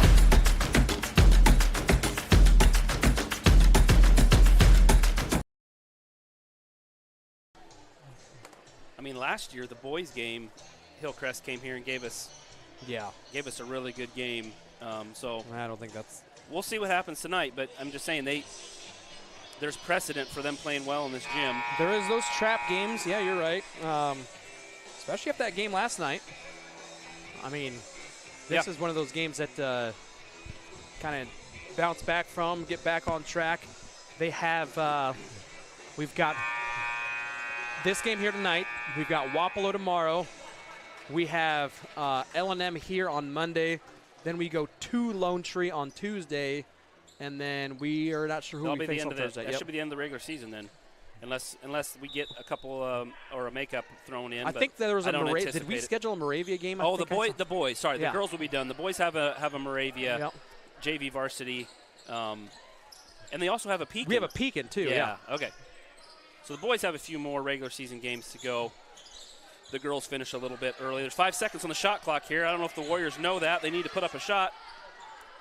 Shot is up, and that is good. And it got, great timing. And it counted. Wow. That is correct. Yeah. Thousand-gay. Ooh, nice job. Just missed. Timed that one. Nice hustle there back by the Warriors. Forcing a terrible shot there. Great job by the Warriors. Pickpocketed by Wagler. And they're going to slow things down here in Waco. 4-point lead with 40 seconds left. We got to play smart here. Trying to use all the time on the shot clock here. Shellman taking another shot there. And they're going to foul. Beachy will pick up a foul there. So they got 3 more here till they can and we saw that last night in the boys game. And unfortunately there was for sure one player that we wanted to foul on Winfield and couldn't quite get him fouled, and the other guys made free throws, and we could never. Well, it was to the point where we couldn't waste that much time when we had to. We had to. We were too far behind, and we made it interesting, but didn't really never really had it down close to a chance. So, but that's what Hillcrest is trying to do here. They're up to 3 fouls now, 26.6. Does the shot clock reset? It's off. Yeah. So does it reset after the foul? Oh well. Because we have 40-some seconds left. Yeah, it does after a foul. It does after a foul. So it just keeps resetting here, and Waco just got to milk this one away here. So we 46-42. Just make sure we get the ball inbounds. That's the key here for the Warriors, is to not make a turnover. Let's get to the line, and let's put it away. They have 4 fouls. 4 fouls should be on the thing. Yep. So one more foul will send them to the line. There we go. They got that fixed. And that will send Graber to the line. With 20 seconds left, 46-42, 4-point lead here. Hopefully making it a 6-point lead. As Brenna Graber will take probably some of the most intense free throws she's had of her high school career so far. High school career, yep. I remember in junior high she had a couple that would have nice. Ice in the veins for Graber. She had 3 with no one around at the end of a game to either tie or win, and unfortunately she was devastated, of course, missed them, but not tonight. She's going to put them both. Oh, the first one goes. You go again with the jinx, Luke. I didn't jinx her. I was telling a story. That second one was all you. That's jinx written all over. You're not allowed to talk on free throws. If this is your first time tuning in, Alex, for some reason, believes in jinxes. For some reason. And so he can, of course, point out times when it works in his favor. He'll never point out the times when we talk about this stuff and the jinx doesn't happen. Anyway, good times. And the Hillcrest coach wanted a timeout. As soon as they got the rebound, they controlled that rebound, so he gets a full timeout. And we're down to 18.6, 5-point lead here. Alex, what's Coach Graber telling the girls in the huddle? I think, just tighten up these. Nothing down low. Force the outside shot, which is fine. I mean, I know they've hit him. They hit him early, but they haven't hit anything hot, so nobody's going to be hot right now. Yeah. Force an outside shot, get the rebound, because that's just time wasters right there. Yeah. So nothing down low. I'd keep everything out. And if they get it down low, don't foul and give them a three-point play. Right, exactly. Try to play straight up. If they get a bunny down low, let them have it. And we'll get the ball in and run more time off and make them foul. Yep. And then we'll go to the line again. So we are going to put pressure on. Hillcrest has it at the far end, away from their basket. They got to watch the long throw here because those have been open all game. Let's see if someone. Yep, Ella runs back. Graber tells her. Man, I feel like Tony Romo right now. So the Warriors are going to get the possession. You feel like Tony Romo. The Warriors are going to get the possession here. No time went off the clock there. That was out of bounds. So it'll be Waco ball down at the bottom of the basket. Oh, nice. Yes. That's right. Wasn't touched. 18.6 left to go, 47-42. Graber looking for the inbounds into Wagler. Wagler gets fouled. She'll go to the line for two. The interesting part of that is they would not have called that foul earlier in the game. Oh, yeah. But they know what they're doing. They don't want him to rough them. No, They've I know. made that a point of emphasis this year because there has been a couple times where they get pretty excessive on the fouls. Now, do they look for cues from the coach or the player saying, hey, we're going to foul here? I think they kind of gather from everything. They've got the score, they got the time, they got the coach, players. So the coach doesn't have to tell them. They just kind of do that on their own. Kind of assume, yeah. And the second one goes in, so 6-point lead here. Still just 2 possessions. Another long stolen. pass again by Wagler. Kind of bring it out, got to bring it out. There we go. They're going to waste this clock. Nope. They are going to waste this one here. They could have called a couple fouls down there, but they did not, and they're going to let this one roll out. And Shellman will kind of just dribble down to the corner. Hillcrest played really well, but the Warriors made that late run there in the fourth quarter and hold on for the victory. Nice job by the Warriors. Puts them at an even 8-8 on the season as we go to Wapello tomorrow. A nice, hard-fought victory for the Warriors. Coming back after being down. Yeah. Having that lead. And not looking very good either, being down. And so quickly on the stats here, Emma Wagler finishes with 18 points, which is a really good night for her. But here's the kicker, 9 offensive rebounds. Now, some of those because she missed some bunnies, but we won't say that. 9 offensive rebounds, 7 defensive. So she has 18 points, 16 rebounds. Heck of a game for her. Brenda Graber, 11 points, 7 steals. She was amazing on the defensive end. Ella Housengay with 8 points and 5 rebounds. Naomi Egley had that 3-pointer. She finishes with 5 points. Marie Farmer, 4. Hallie Shellman, 2. And that rounds out the scoring. The Waco girls win 48-42. That's great job, great effort by those girls. Huge shout out to the coaching staff. Obviously, Coach Graber and Coach Alvine keeping those girls nice, cool, calm, and collected. Yeah. Even, it looked a little rough there. It looked like it was out of hand. And they brought them back together. Yep. And they said, hey, just go out there, play your basketball, have some fun, and it will go the way that it's going to go. Yep. But that will wrap up the girls' game as we get about a 15-minute break here while the boys warm up. We will hear a word for some of our local sponsors, and then we will bring the pregame breakdown for you guys as we get ready to get the second half of this doubleheader tipped off for you as we hear a word from some of our local.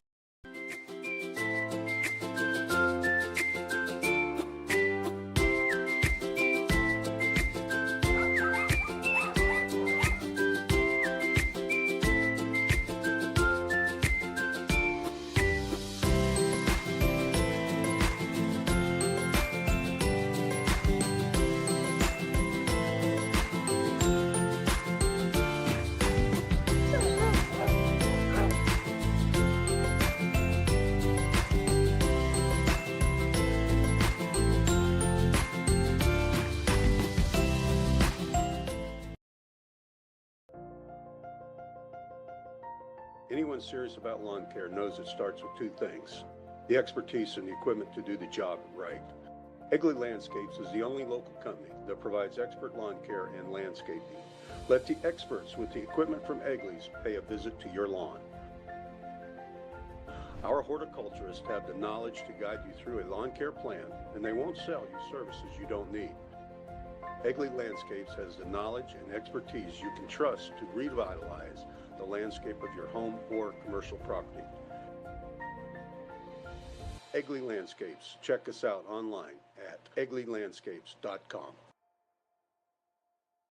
The culture at West Liberty Foods, it really is doing the right thing, even when people aren't watching you. Our principles are set based on a farmer mentality, and that's hardworking, that's community-based, and being good stewards of the land. It's being loyal to your team, it's taking care of your team. I think as an organization, that's another thing that makes West Liberty Foods really successful, is that commitment to others. Find your next career at West Liberty Foods. Visit careers.wlfoods.com.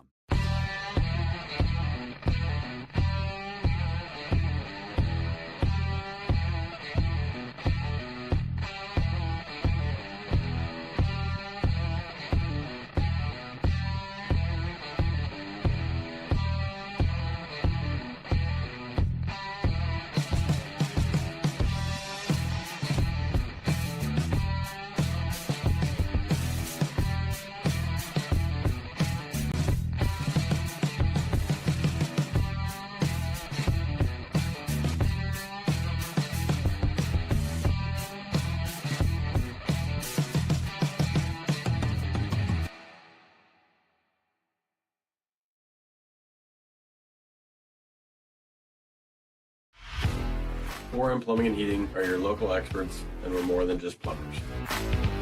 As a family-owned and established business, we know what it means to give good service. Our plumbers are highly skilled and ready to tackle anything you need. We've been serving communities around Iowa for 5 years now, and there's no sign of us slowing down.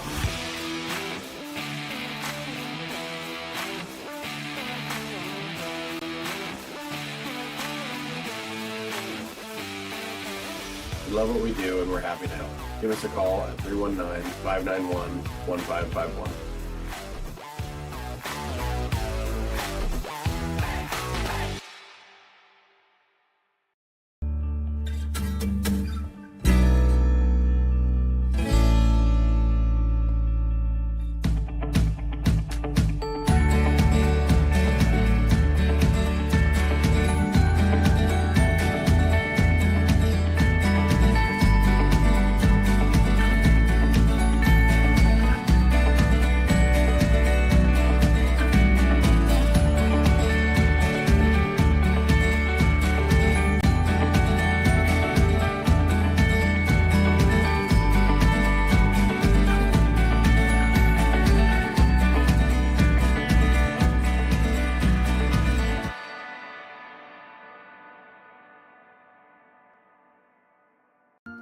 What if the answer to powering a purer world, our world, was shining down on us this whole time?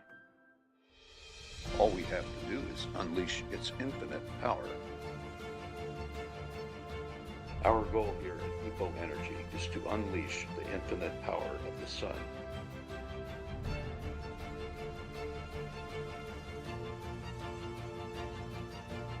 At EPO Energy, we make solar energy the better solution. EPO Energy, unleash the power.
WYAA. This is more than just a game. It's a journey of growth, friendship, and triumph. Join us as we celebrate the spirit of youth sports, where every sprint, kick, and cheer is a step towards greatness. Together, we're not just playing a game, we're shaping futures. Unleash your potential, ignite the fire within, because in this arena, legends are born. This is more than a team. It's a family.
And as we get ready to tip off the boys game here, we got about 4.5 minutes left to go before we get this one underway. Hillcrest coming in with 11-5 record, Waco with a 9-4 record. So this should be a pretty good matchup on paper. They do match up very, very well against each other. Hillcrest's last 5 games, lost against Pekin 51-40, won against Lone Tree 67-50, beat Highland 65-27, lost to West Liberty 52-50, and beat Columbus 64-19. Waco's last 5 lost last night against Winfield 64-56. So we'll see how big an impact that game, that physical, very physical game, was for him last night. Beating Highland 65-23. Columbus 82-34. Lost to won against Pekin 53-31, and beat L&M 63-61 in overtime to start the new year. So we will see here tonight exactly what kind of game the Ravens will come out here, Luke, and I'm curious to see. They've been shooting nothing but threes this entire warm-up. So if it's your typical IMS team, that's what it is. It's lights out from beyond the arc, and we're going to see exactly what kind of team they are tonight. Averaging 54.5 points a game. Waco averaging 60.8. Hillcrest giving up 43.1. Waco giving up 42. So we're going to see a big difference there. And the one I like to always count on is the turnovers per game. Turnovers per game, Waco 13.3 and Hillcrest 12.7. So not too big. Not too big of a difference there. And we will see. The next thing I usually like to go to is defensive rebounds versus offensive rebounds. So rebounding, Waco 30.8, and then Hillcrest is 25 on the dot. So lots of rebounds there for the Warriors, meaning they box out and they get up in the ball to the highest point, basically is what that stat entails. Yeah, we're gonna outsize them inside for sure, and it's just a matter of taking advantage. I think in our first matchup up there, they did that and came away with a fairly comfortable win. But it's a new night, and I think Hillcrest has been improving, and so yeah, they'll have a game plan to try to thwart that. I'm going to read quickly just the leaders for Hillcrest. They're led in points by junior Seth Hours, 16.6 a game. Rebounds, Mason Bender, a junior, 5 rebounds for him, and they're led by in assists by Rowan Miller. He's a sophomore, right at 5. For the Warriors, familiar faces there. Hunter Hughes is just under 20 points per game, senior guard. Rebounds, Colton Lichty, senior, 7.7. And back to Hunter for the assist leader, right at 4.2. One of the biggest things I want to point out for this one is the officiating. I mean, we kind of got, like I said, got a preview of it in the second half of the girls' game. And you mentioned it. You touched on it a little bit. The size advantage between the Warriors and Hillcrest here. Obviously, Waco's going to come out a lot more physical, and sometimes that hurts you with a weaker team. Being more physical down low.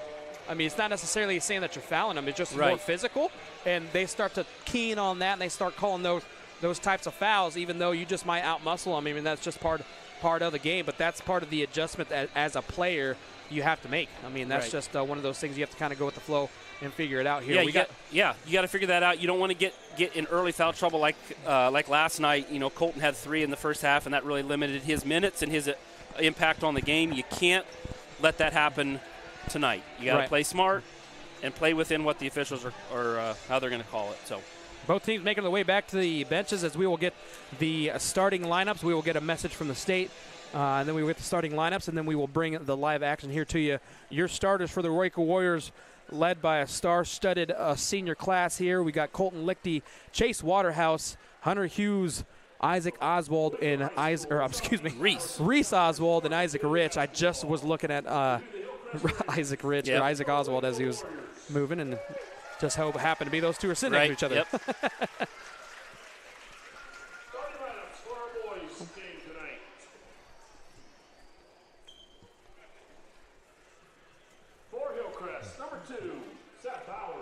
Seth Hours, the junior, starting all 16 games. He's one of 3 guys to start all 16 games, excuse me.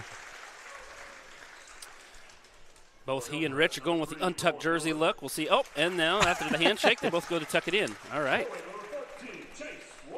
Number 3 is going to be Rowan Miller, the sophomore.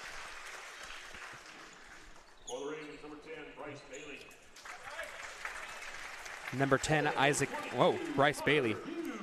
I got a different number for him on bound.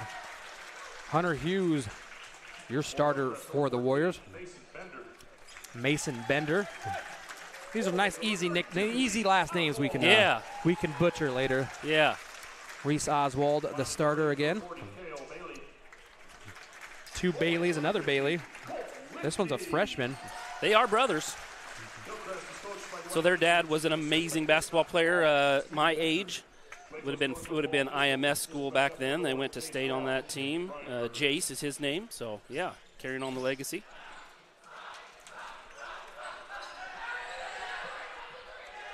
Packed house here tonight as we have the cheerleading Dance team. Dance team. Junior dance team at halftime. Excuse me. Dance team at half. Not that it wouldn't be packed anyway. This is usually pretty good Iowa or a pretty good WACO Hillcrest meetup. Lots of connections for both schools and both teams here.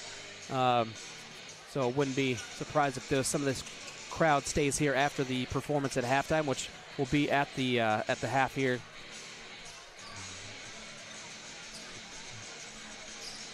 Players go through and fist bump each other. Good show of sportsmanship, and we're ready to get this thing fired off here. Some pump-up music to get started. Everybody's going crazy. I don't think anybody showed a wink of emotion there, Luke. They didn't. I was feeling it in my heart, though. Lichty and Bender in favor of Hillcrest here. They will get the tip off. Bender with some nice timing on his jump there. Miller will drive straight to the basket. Shot off the glass. No good. Rebounded by Hughes. Hughes looks to push it. Nice speed there from Rich on the backside, but couldn't quite thread the needle on that. I think Colton's rocking some new shoes. I haven't seen these before. Reset the offense as Rich will get the ball at the top of the key. Jab steps. Nice movement there by the Warriors. Both on the outside. Wide open Lichty. And Rich will take a three-point shot off the back of the rim. High bouncer. Reese kind of dabbling up there a little bit with Bailey. Nothing doing there. Hours will get the ball. Dropping it back down to the other Bailey. Bender hands it off to Hours. And they will set their offense up. Wow, WACO with the man-to-man defense here. Lots of cuts. Switching off when they need to, kind of that bracket defense. Lots of motion. Spin move. Looking for the physicality there. Nothing doing there. Shot up by Miller. That's going to drop for a three-point. And the first 3 points of the game are in favor of Hillcrest. We will see what the effects of last night's physical game will have here on the Warriors as they seem to be moving just fine. It's going to be about their legs, and if the shots, if the shots are falling, if you can see their legs are tired on their shots or what. But pass intended there from Waterhouse to Lichty. Yep, just nothing doing there, and stolen there by Bender. Miller's going to get the ball, moving it around to Bailey. Bailey to Bender, trying to go down low. Nothing doing there. I said they're going to keep everything outside here. I don't think they want to dabble inside with the big boys down there. Well, yeah, not unless they have a good look there. Nice steal there by Lichty. Bounce pass. Tried to pounce it. Try to force it. Yeah, try to force it to Waterhouse. Good hustle there. You have 4 guys on the arc. Shot is up. No good. Backside rebound by Hughes. Kind of a similar look on the first turnover by Hillcrest, by the Ravens. I'm just going to keep saying Ravens. I almost said IMS again. That's Lichty with a deep three. That's good. Ties her up.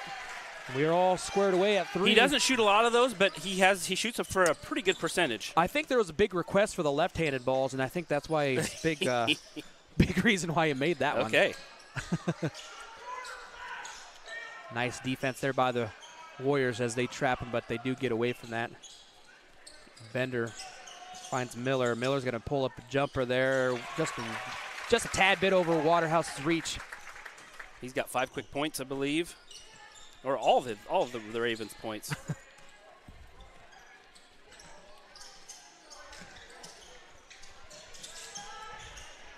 Nice pass there from Oswald. He's wide open on the other side, trying to look him off.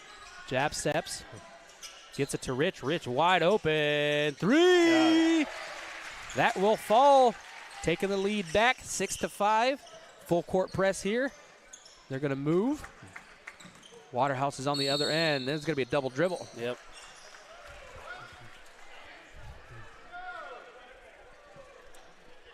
And now's about the time we start hearing some heckling from the fans. Yep, needed an explanation on that. I'm not sure. I didn't see that either. He kind of lost control, and then he grabbed it and started dribbling again. Maybe was the call there. I didn't. I don't know. Yeah, I'm just trying to help the guys out. I didn't see it either. I'm not 100% sure how. Maybe it was a quick transition between the two hands. But yeah. Nice ball movement here by the Warriors. Trying to get it down low. Bounce pass to Waterhouse. Shots up. Ooh. a little hook on the arm there, and the Tried to foul's go going up to and get under. called. Yeah. Yeah. Foul's going to get called there on Bailey as Waterhouse will go to the line to shoot 2 free throws as he is shooting 48.5 on the night, or 48.5 on the season. So we'll see how he fares here tonight with 4:18 left to go in the first quarter. WACO with a 1-point lead, 6-5. Hunter Hughes getting a quick drink as Waterhouse does sink his first one. Yeah, good looking shot there on that first one. Asking Hunter where he went. Should have came back with a doctor's note. Waterhouse second, nothing but net. And the press is back here for the Warriors. Backside's wide open, but Waterhouse is down low. So that's twice now, and that's going to be the weak spot. And it usually is. Yeah. It's you got to get to that that first pass. You got to trap down it and squeeze down on the a little bit quicker, but I'm not too worried about it right now. Nope. It's working okay. Yep. Shot up by Bailey, no good. Rebounded there by Waterhouse. Rich bounce pass to Hughes, wide open Lichty. Another 3-point shot off the back of the rim, and Isaac does a smart move and pulls back on that jump there, or else he would have called getting called for the foul. Yeah, he pulled back. Make sure he didn't get called for the foul there. Ours will have the ball at the top of the key, bouncing right over here on the right side to Bender. Bender looking for something, cutting through the lane there is Bailey. Down low. Nice play. Is Miller, and that's going to be 2 points there. Just kind of lost sight of him a little bit. Colton, just got caught there. Didn't sense that he was wide open. Right. The guy came open there behind him on the block. Oswald through the hands of Rich, but he does recover there nicely. Using that quickness and speed. No substitutions in So for they got either someone team, in Hunter's face the whole time. Yeah. I don't know if it's a full box and one type thing, but almost face guarding him. Lichty up and over, hits the back of the rim, and he's going to get called for the foul on that. It's a little too aggressive. Substitutions coming in here for the Warriors, Miller and Agley, it looks like. Unless there's somebody else down low there that I can't see. But it's going to be Miller and Agley. First substitutions in for Oswald and Waterhouse as they will get checked out. Take a quick break. Probably a longer break, actually. They, like I said, they did play last night, so that's going to be a little bit, probably a little bit longer break for them. Might see some different faces here tonight as well, but we will see. Nice trap there by the Warriors. Hunter Hughes bounce pass to Agley. Agley, nice recovery there, and he will get 2 points here for the Warriors. Going down low is Bailey. Back over here to Miller. On that play, they let him get across half court and then threw on the trap. Yep. And that was all Hunter's size there that was able to knock that pass down. Sometimes that works too. I mean, you don't necessarily have to get on their side of the court. Yeah. Trap works where it works. Bailey over here to Ours. Ours shot up for the baseline. Counted. Oh, boy. I don't know. They're going to call that a Miller, but basket's good. Okay. I'm not there sure. There was a lot more contact on other spots of the floor, but that was right in this official's line of sight, and he saw something, and they have a chance to tie the game here. Yeah, I'm not exactly sure where Tobias saw that one, but Ours does make the three-point play that counts, so it's all tied up here. Agley's going to dribble baseline, getting trapped there. Needs some help. Bounce passes a Lichty over to Miller. Miller will take it, and Isaac Rich will get 2 points here for the Warriors with great vision and sight there from Miller as they just move the ball very, very well. Pass too high. Nice DB skills there from Lichty. Probably should have been paying attention to the lineman drills. Isaac Rich with the three. That will drop.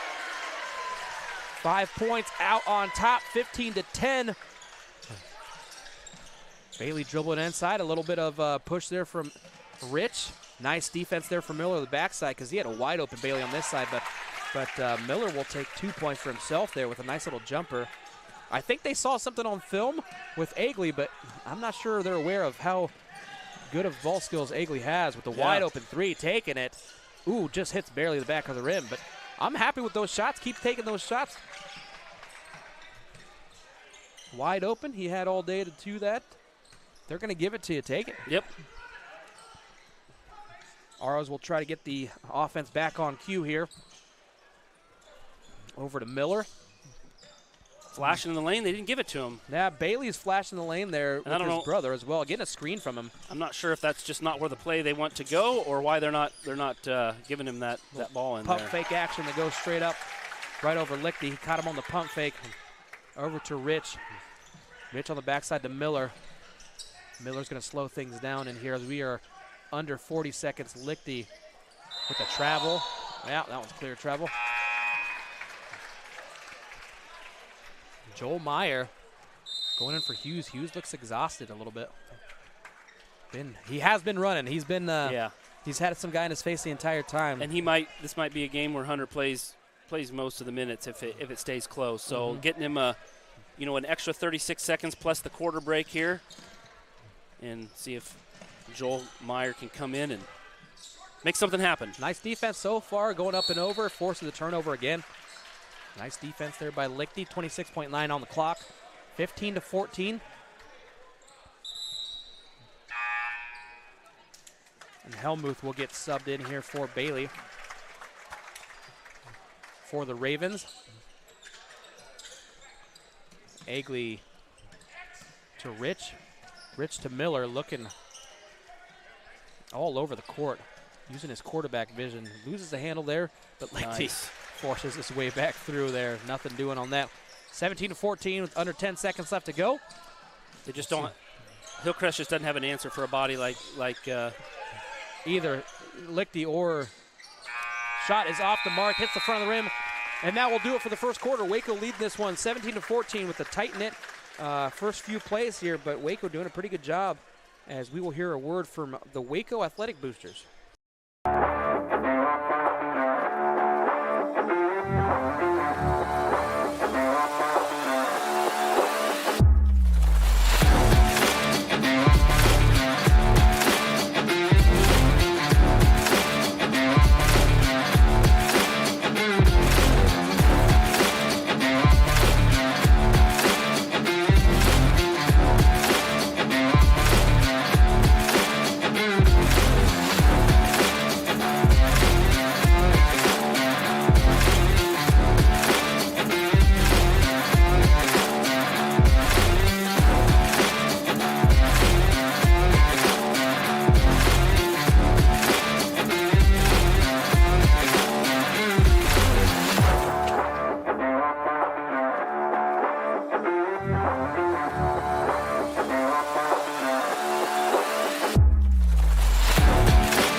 And we are back to the action after the word from our athletic boosters.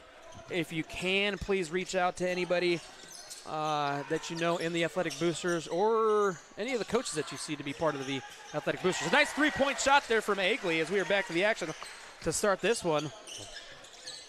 Speaking of boosters and Agley, his dad is actually the president of the athletic boosters. Yep. So if you have any questions, please get a hold of him. Always looking for volunteers. All volunteers for concessions, anything you can do to help.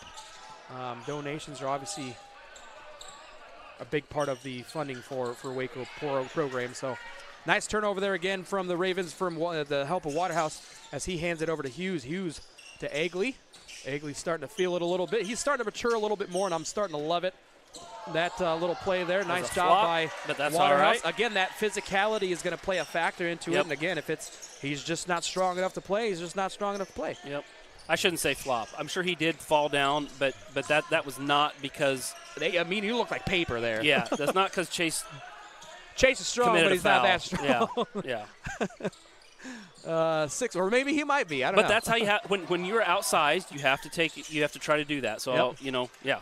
Ours with the shot, no good. Rebounded by Hughes. Hughes to Agley. Agley to Miller.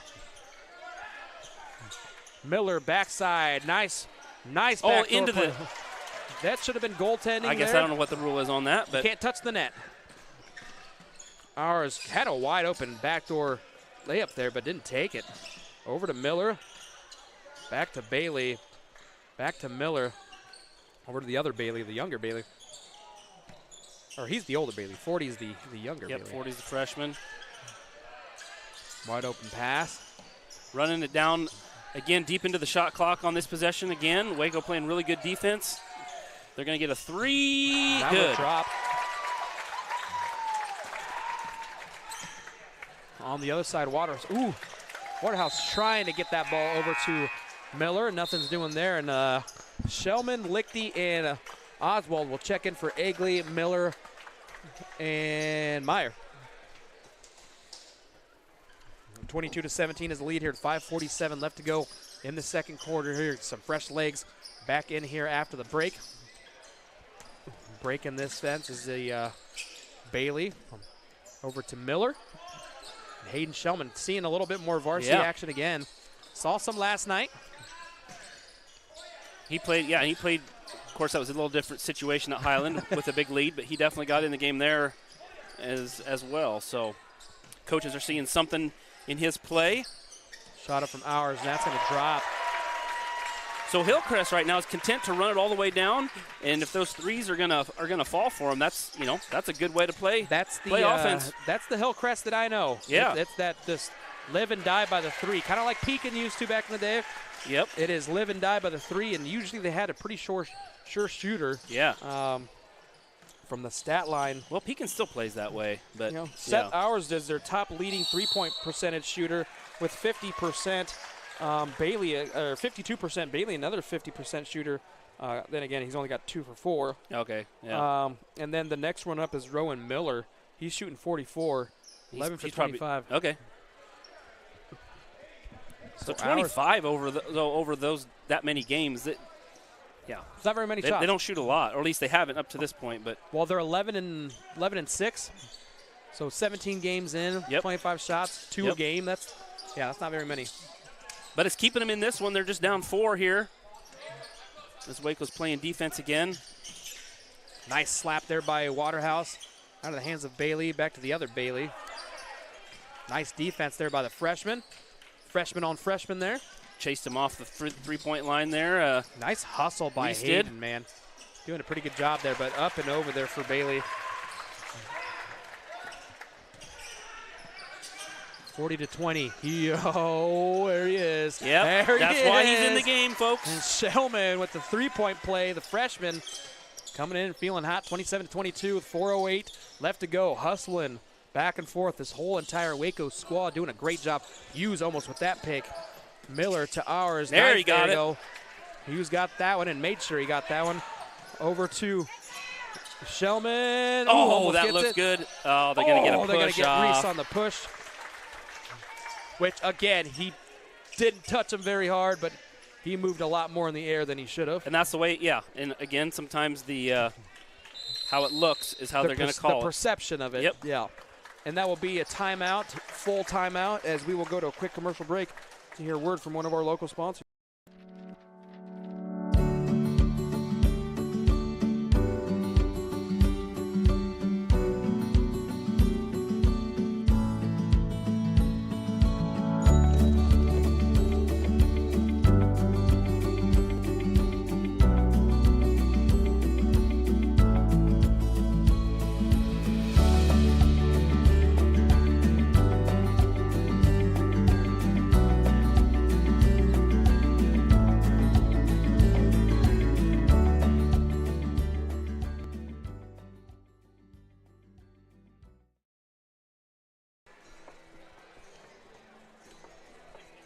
And we are back after the break, and we just got word that Riley Rice has qualified for state.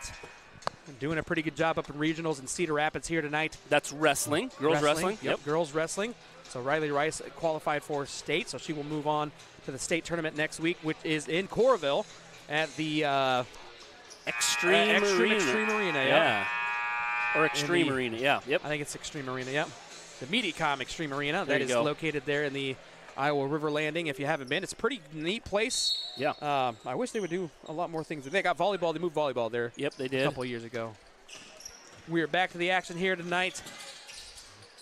Bender will try to force it, but sees Waterhouse in his face and says, I don't think I want to. Kicked it back out. Yeah. Don't think I want to try that one. Hands over to Miller. Miller to top the key to Bailey. Bailey takes a shot. That was a weird release. Almost like his hand went like over the ball, but that was strange. So that will kick out of bounds, and that will be another turnover by, well, not technically a turnover, but be ball out, and it will be Waco ball. Lichty will get the ball in here for Shellman. So Shellman's going to run the point here with Hunter playing off the ball. I think they're just trying to feel Hughes and try to get him freed up to get something going here. Yeah. Shot up for Hughes. Oh, just off the mark, just a hair.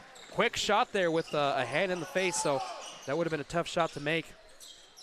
A couple substitutions in here for the Warriors. Shot up. Ooh, just barely over the reach of Hughes. 27-25, under the 3-minute mark in this. Reverses out Lichty. Looks, I wouldn't be surprised if he took it. Hook pass unsuccessful. Hits the bottom of the turnover backboard. or a shot? Call that. If it hits, that's considered a shot, isn't it?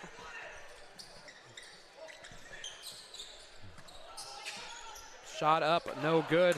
And that just goes to show what's going to happen down low. As he had a good look. Yeah, Waterhouse. Oh, we're going to get called for the carry. Yep. Waterhouse. Like looking at him like, yeah, I guess that was. 2:25 on the clock, 27-25. That was one of the most guilty expressions I've seen. Yeah, I might have done it. That's a hard one, though, too. I mean, you know, I've seen guards that do the very same thing and they don't call it. But you get a big man that it just kind of looks funny. It looks unnatural. Yeah, and then they call it. So, yeah. Ours to Miller. Miller to Bailey. Bailey shot up the front of the rim. His arm got hit as he was going up. No call on that, and that's going to be a foul. Bender will get fouled down low. Hunter swiped him across the back, but made sure he didn't make the shot. Agley looks to check in. I think he might be the only one. Unless there's somebody else down low. Nope. He's it. Shot is good for Bender. Agley will get checked in. And Lichty will get checked out. Again, big news. Hunter Hughes joining the 1,000-point club a couple nights ago. Yeah. In some good company there with really good company. And that, I just saw an article in the Burlington Hawkeye that West Burlington just had their first player ever. 1,000-point? Yeah. Ooh. And so, you know. Yeah, we've had a few. We've had a few, but still, that's a big deal. Yeah, that is pretty big. Nice job there by Waterhouse to Hughes as Hughes adds up on that 1,000-point mark. As we had 3 playing at the same time. That's insane. Yeah, you did, or we did back. Yep. We had Shellman, Temple, and Macbeth all playing at the same time together, and that's a lot of points. That's incredible. On the same team. There's a reason we made it we got the 4th place finish that year. Yep. But I mean, there's some other good company in there as well. But that's a pretty huge achievement, especially for high school. Yep. Oh, that's travel. Nope. Slapped out travel. There you go. Okay, so I don't know when they call the travel. Yeah, or not. I mean, if you fall down with the ball, it's supposed to be a travel. I've seen them on their butt. I've seen them on their knee. Yeah. I've seen them. It kind of depends on when you had possession and when you fall down. But 29-27 is a score here with about a minute 10 left to go. And stay tuned, folks. We will have some halftime entertainment as the dance team has choreographed some pretty good stuff here for the youngins, and they will perform here tonight for the crowd and for everybody watching around at home or away. I'd say weather-wise, but it's been pretty nice from what we've had. Yeah. Shot up from Bailey, no good. He's going to be called, and Miller will get tagged for the foul there, and that will send Bailey to the line. So here in the last few minutes, Waco's got called for 3 fouls.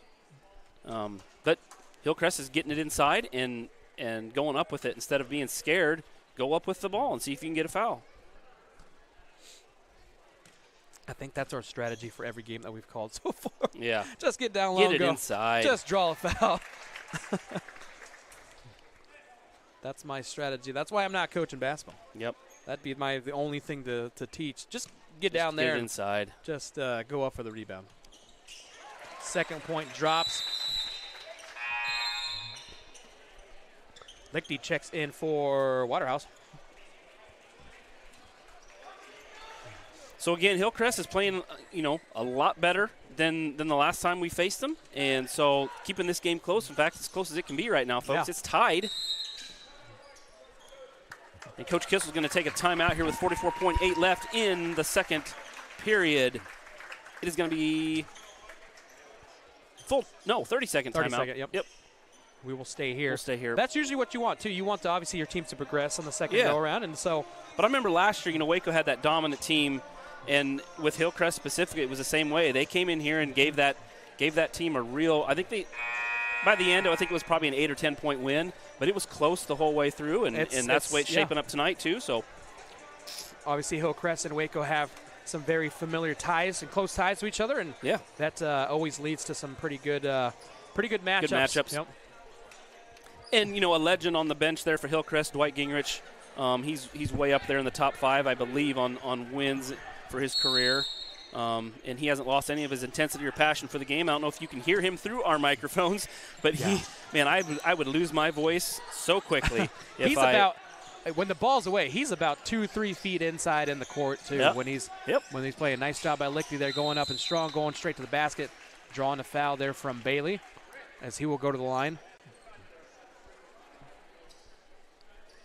So his teams look, like Alex has talked about too, have looked very similar over the years. They're going to play fundamental. They're going to be up in your shorts on defense. Mm-hmm. They're going to usually have a couple guys that shoot the ball real well, and they're not going to beat themselves most of the time. No. So nice job there by Lichty, dropping the first free throw. Hunter Hughes stepped it into ours because the coach was getting him some instructions. So he's like, I'm going to try to hear some of this. Yeah. See what kind of a nugget I can get out of here. But well, who did that last year? Tried to get in the other team's huddle. Wasn't that a WACO player? I'm not. That's something like Reese would do, maybe. Second free throw was no good there in the pass. Hillcrest comes down, throws a pass out of bounds, a little miscommunication. So 22.1 now. Nice reaction from the crowd there, making sure nobody was hurt there. But Agley's going to get the ball in bounds, dribbling through the legs. All the babies were saved. Yeah. Agley with the great ball handling skills, dribbling in and out. Like I said, I don't think they recognized that he was capable of doing that. Yeah. Hunter gets picked a little bit. Lichty straight to the basket to Water. Oh, wasn't ready for it. And that will do it for the first half action. WACO 29, Hillcrest 29. WACO 30. Hillcrest 29. Go. Wow.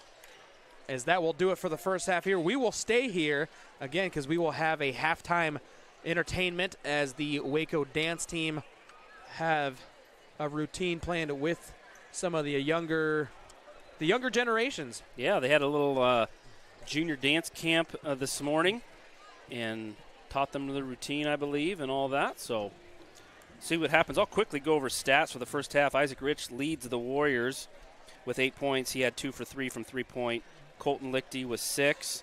And Chase Waterhouse with 4. Isaac Egley with 5. Hayden Shellman 3. Hunter Hughes 2. That's the big one. And I think Hillcrest came in with that goal. We're not going to let 20-point per night Hunter Hughes go off on us. And so they have had someone in his face. Again, I don't think it's been a box and one, but really his defenders is not playing help or anything on that. They're just right in his face. So they've done a good job so far holding him to just 2 points. We'll see what Coach Kissel can do for the second half as the little ones march out here, all fired up and ready for their dance routine, and the crowd gives them a applause. I'll lay my headset down here with the mic on, see if we can pick up some of the music and some of the audio. The WACO dance team, obviously coached coached by Taylor McIntyre, wife of Doug McIntyre, the Wayland sheriff, as the WACO dance team will actually help some of these youngins themselves. So we will see just pure chaos here for the next few minutes.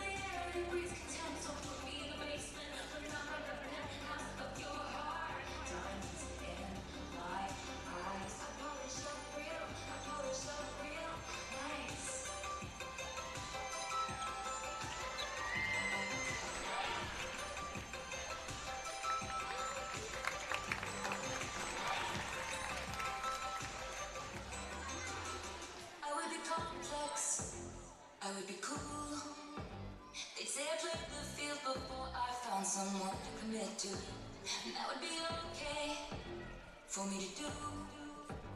Every conquest I had made would make me more of a boss to you. I'd be a fearless leader, I'd be an alpha type. When everyone believes you, what's that like? I'm so sick of running as fast as I can. Wondering if I get there quicker if I was a man. And I'm so sick of them coming at me again. 'Cause if I was a man, then I'd be the man.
Hopefully you enjoyed that, and all you Swifties out there would have recognized that little medley. At least 4 or 5 different Taylor Swift songs. All in hits, that. baby. So all hits, all hits. Love it, love That's it, what love I'm it. talking about. So there's still 3.5 minutes left in the half. We're going to go to any commercials? We will cut to a couple commercials. Yep. Okay. We will hear a word from the boosters.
Martell just pumping out the hits tonight. Yes, we are back here to the Waco Gym, just coming out of halftime, 2 minutes left. I am Luke Lichty, joined with Alex Cardenas here tonight on the Warrior Cast. Thank you, everyone who's tuning in, either live or I know some might watch it later. I have a buddy in Ohio. Shout out to Zach. He wanted to check out my my broadcasting skills? My my blossoming career here on the. No, he knows some people from the Hillcrest side and knows me from the Waco side. So, what did you say his name was? Brad? Zach. Zach. Well, Zach. Zach, Yeah. if you're listening, Luke's got the face for radio, baby. I do, and he knows that. He definitely knows that. No, he's an AD at a small high school there in Ohio, so Nice. he's at a game tonight, but he said he'd tune in a little later. Yeah, so. Every time I tell people that I do the Warrior Cast, they're like, no way. I'm like, yeah, I don't believe it either. They actually let me do this, which is incredible. I love it. Yeah. It's fun. I mean, obviously. It is fun.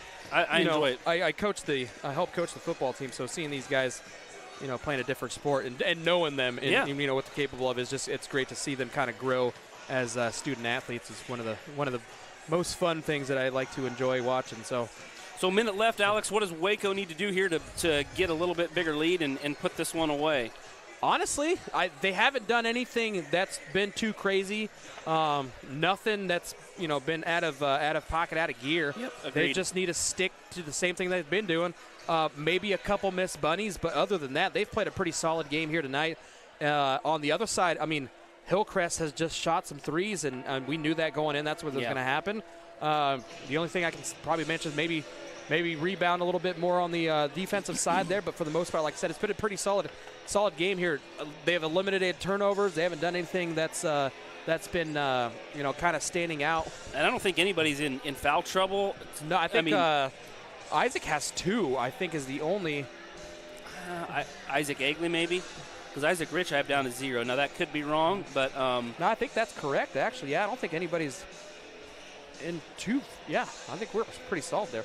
They've called the game pretty good so far here tonight, and so Colton has 1 and Hunter has 1. As far as the starters, they're going to go back to the same 5 for the Warriors, and they're going to start with possession here as 8 minutes goes up on the clock. So yeah, we'll see what happens.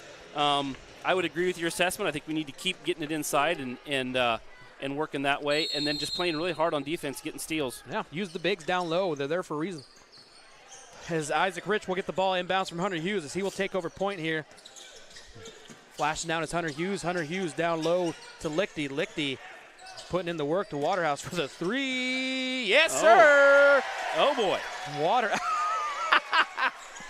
Waterhouse with the Travis Kelsey celebration. Travis Kelsey or Jason Kelsey? Travis, okay. the bow and arrow. Nice steal there from Lichty. Just barely drug his foot. Yeah, the back foot took a little bounce there. Too bad. We had a nice steal. Could have picked up another basket there to extend that lead. Outnumbered there, 4-1 or 5-4. Wow, can't talk. Coming up for a trap. Isaac Rich with the help of Hunter Hughes looking for the trap there. You're correct. Top of the key over there to Miller. Back to ours.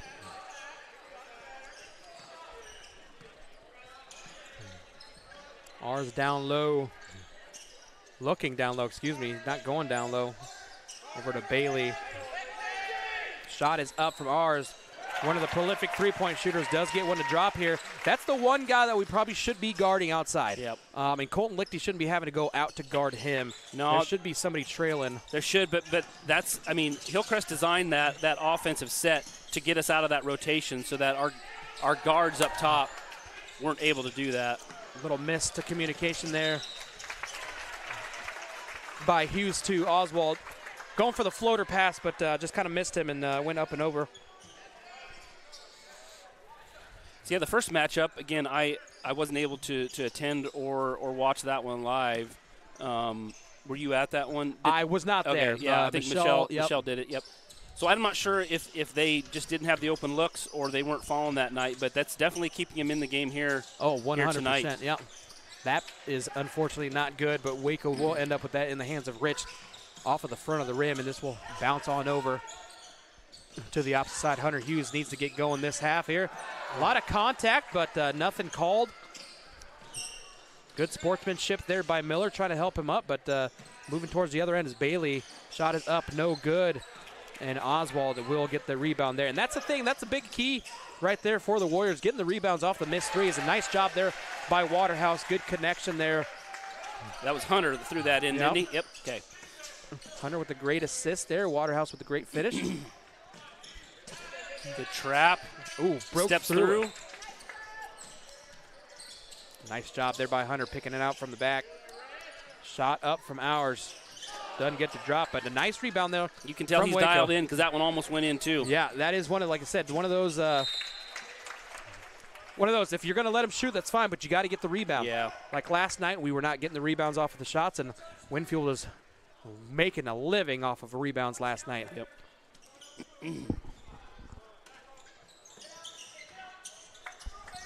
Ball bounced inside, but out of bounds again by Ours.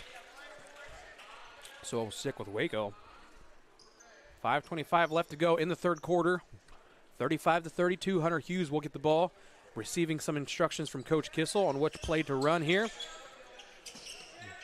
Bounce pass into Waterhouse. Has Hunter Hughes, hands it off. Deep three right in front of the bench. Ooh, looks good from here. Lichty just go up, and he does. Paused a little bit. I thought he was going to give him time to come on over, but nice job by the lefty there. Good defense there. Lost the yeah, dribble. Just Okay. losing the. He had the Twin Towers there on him. He had. I don't think he was aware of where he was. He had.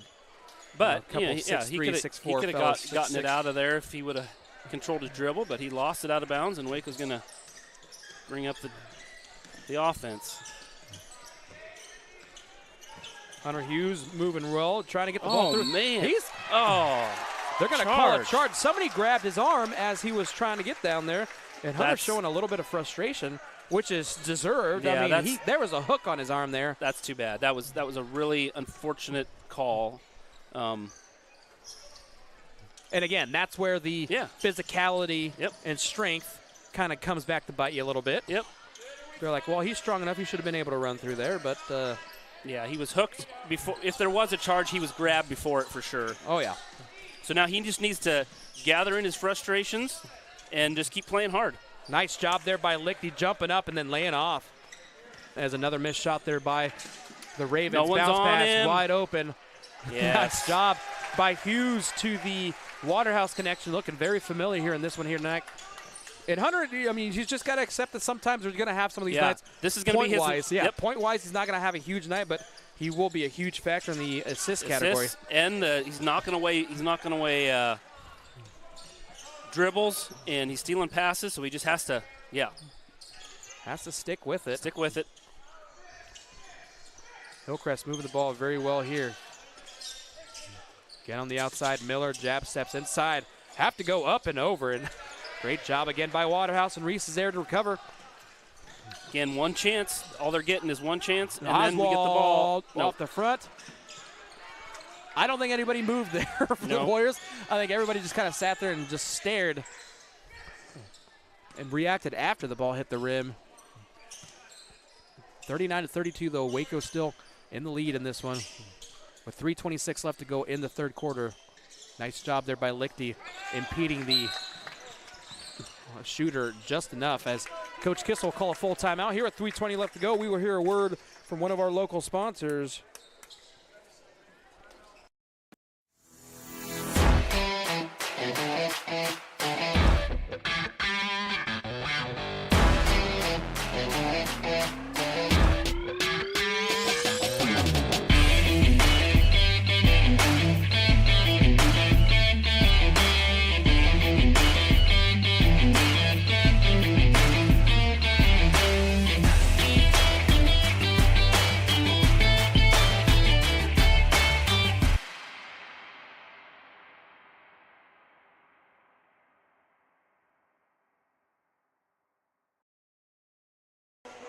When they get going wild, sometimes it's hard to catch everything. So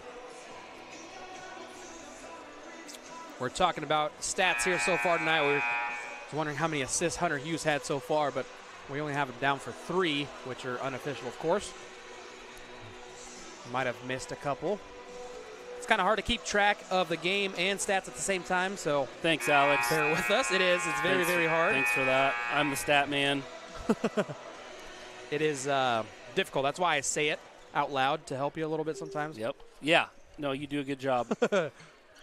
Yeah. I remember when I have to do it by myself, it's a nightmare. When there's a steal, assist, shot, and then or the worst is when they shoot offensive rebound, shoot offensive rebound, shoot offensive rebound. Yeah. 3:13 after the break. Waco 39, Ravens 32. Down low to Lichty. Mishandles it, gets it back, goes up strong. He's so strong in there, so strong. He's like a strong, shifty type. It's really strange. But doing a great job. No travel on the on other that. end. That's Good all right. defense We got there the by rebound. Waterhouse. Rich looked like he was going to push it up over to Egley. To Lichty. Ooh. Waterhouse going up. Underhook. Layup. Nice job. He is in the zone. Timeout Ravens as we will go to a quick commercial break to hear a word from 4M. 4M Plumbing and Heating are your local experts, and we're more than just plumbers. As a family-owned and established business, we know what it means to give good service. Our plumbers are highly skilled and ready to tackle anything you need. We've been serving communities around Iowa for 5 years now, and there's no sign of us slowing down.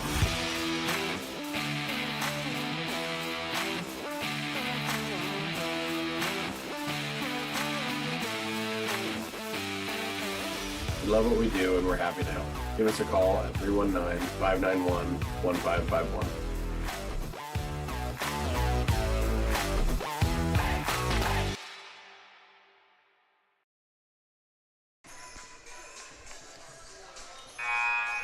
And a big shout out to 4M Plumbing. Get a hold of 4M Plumbing for all your plumbing and heating needs. That is Mike Miller and his dad, I believe. Yep. Doing a good job over there. 2:41 on the clock, 43-32. Waco leading this one.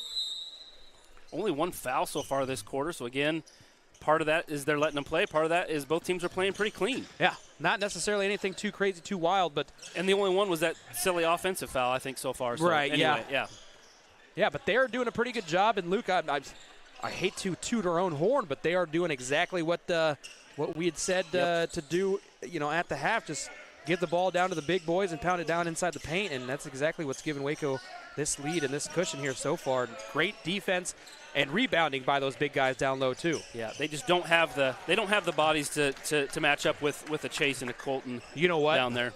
This is the other side of the coin of what happened last night against us in Winfield. Yeah, it is. That is literally what it is right here. Who took that shot? I was looking away. That would have been Waterhouse down low. Missed one down low.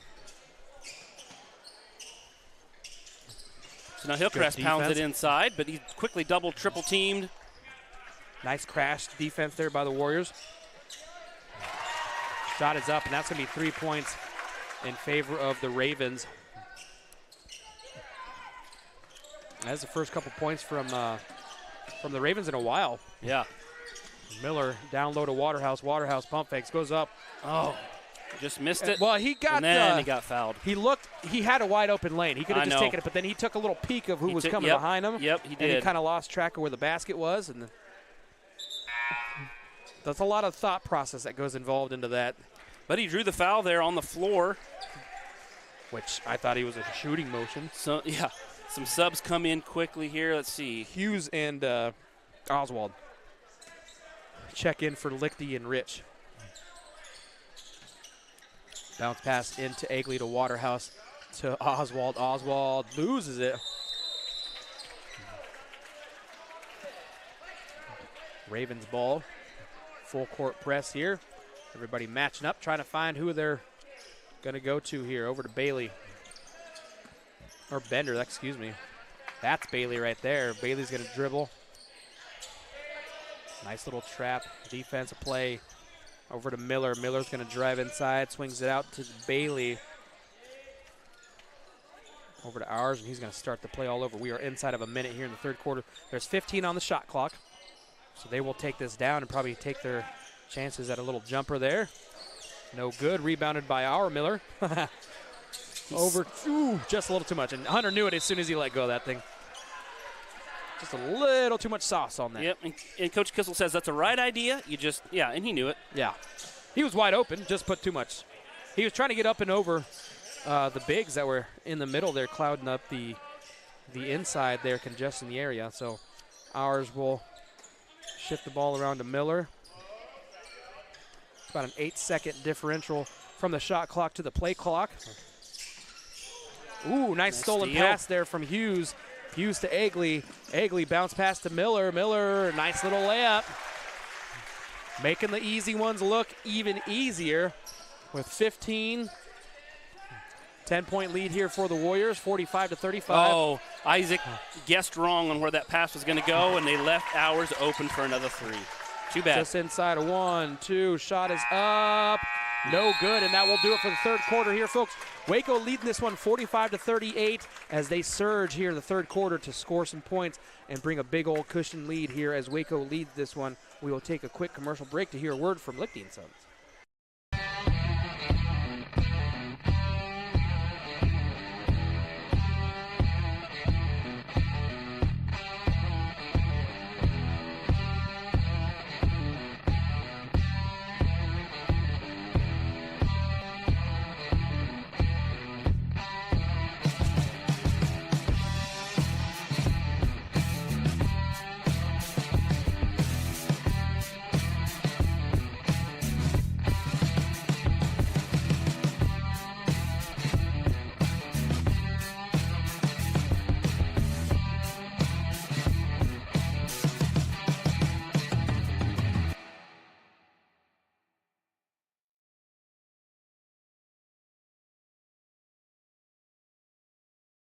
Yep, a little extra.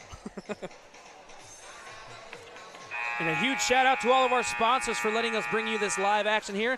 Wayland Veterinary Clinic, Rushley Construction, Reichenbach Painting, Ashley's Grooming and Boarding, Eichelberger Farm, Cornerstone Excavating, Graber Electric, Waco Youth Athletic Association, Agroway, 321 Trucking, Precision Collision, EPO Energy, Leptic Krieger Realtor, McCoy Plumbing and Heating, Jet Physical Therapy, 4M Plumbing and Heating, Laris Shellman and Sons Trucking, LJ Roth Restoration, Petra Excavating, Hughes Construction, Lichty & Sons Construction, Main Street Cairo, West Liberty Foods, Harbison Fencing, and Experience Wealth with Brad and Bryce Shellman.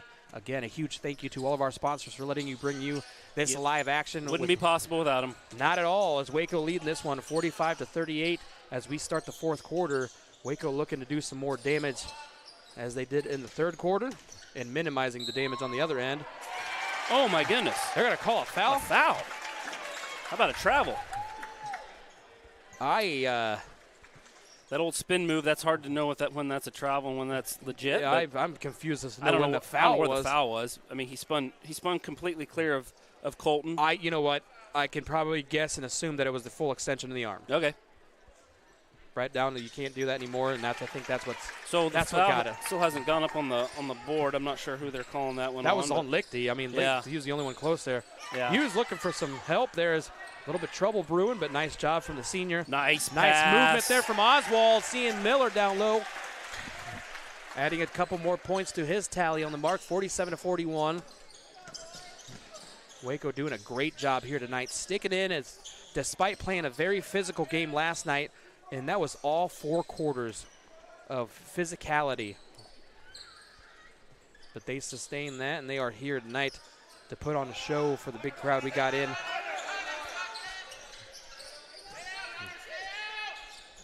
No travel? Nope. Moving the ball around, doing a pretty good job there. Well, he Haley stepped travels. through. Yeah, he traveled through there. Well, and he had a shot there, but he didn't take it. Egley with a spin. Nice job by Miller moving the ball around. Egley with the 3. Yes, sir. He's got 3 threes on the night. And a warning from the officiating crew to Miller for what do you do? What'd they call it? Delay of game. He tapped the ball? Yeah, he tapped the ball. Okay. Are they giving him a foul for that? No, I think you're just making sure that it's noted that it was that player, I believe.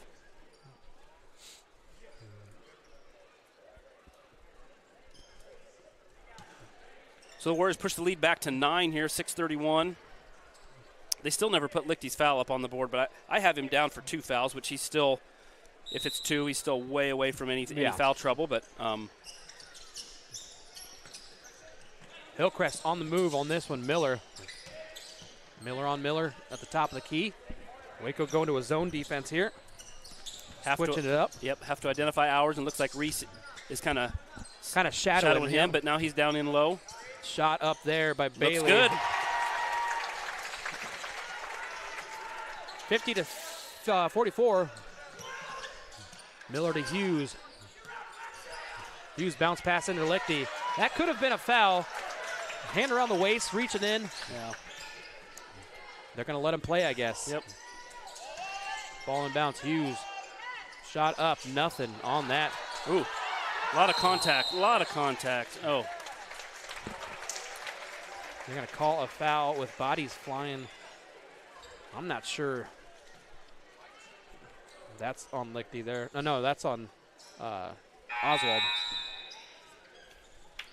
Rich and Oswald get checked out. Waterhouse and Rich are in. Oswald and Agley are out.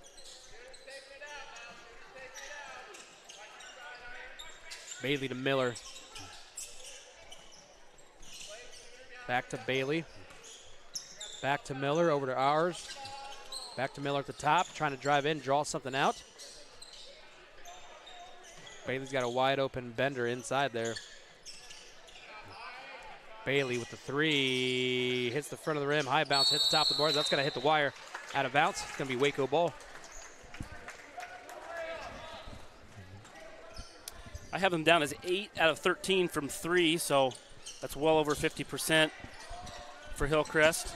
Again, keeping them in the game here. Ow, that was a dangerous pass, but luckily he made it through. Miller to Hughes. Hughes for 3. Yes, sir! 53 to 44. Hunter Hughes coming out late here tonight. That has to feel good for him to get one of those to fall. Struggled with that last night and has been balled up for most of the game here tonight. Yeah, they've had somebody in his face the entire time. Nice defense. Oh, it was ball. Yeah, he just jumped up and came into him too hard. They're going to say 50 on the floor with the grab. Yeah, his hand was on the ball. There's no way. I thought they were going to call Chase for coming over the top. Well, they have Colton up as just 2 fouls up on the board now, so I don't know. I could have been wrong. They might have given the other one to somebody else. He was the only one in the vicinity. But I mean earlier when we thought he had 2. Oh, gotcha, yeah. They had 40 up on the board, so maybe they had that one for Isaac Agley before. So anyway. Agley's not 40. Oh, yeah, he is. And they're going to call Rich there now.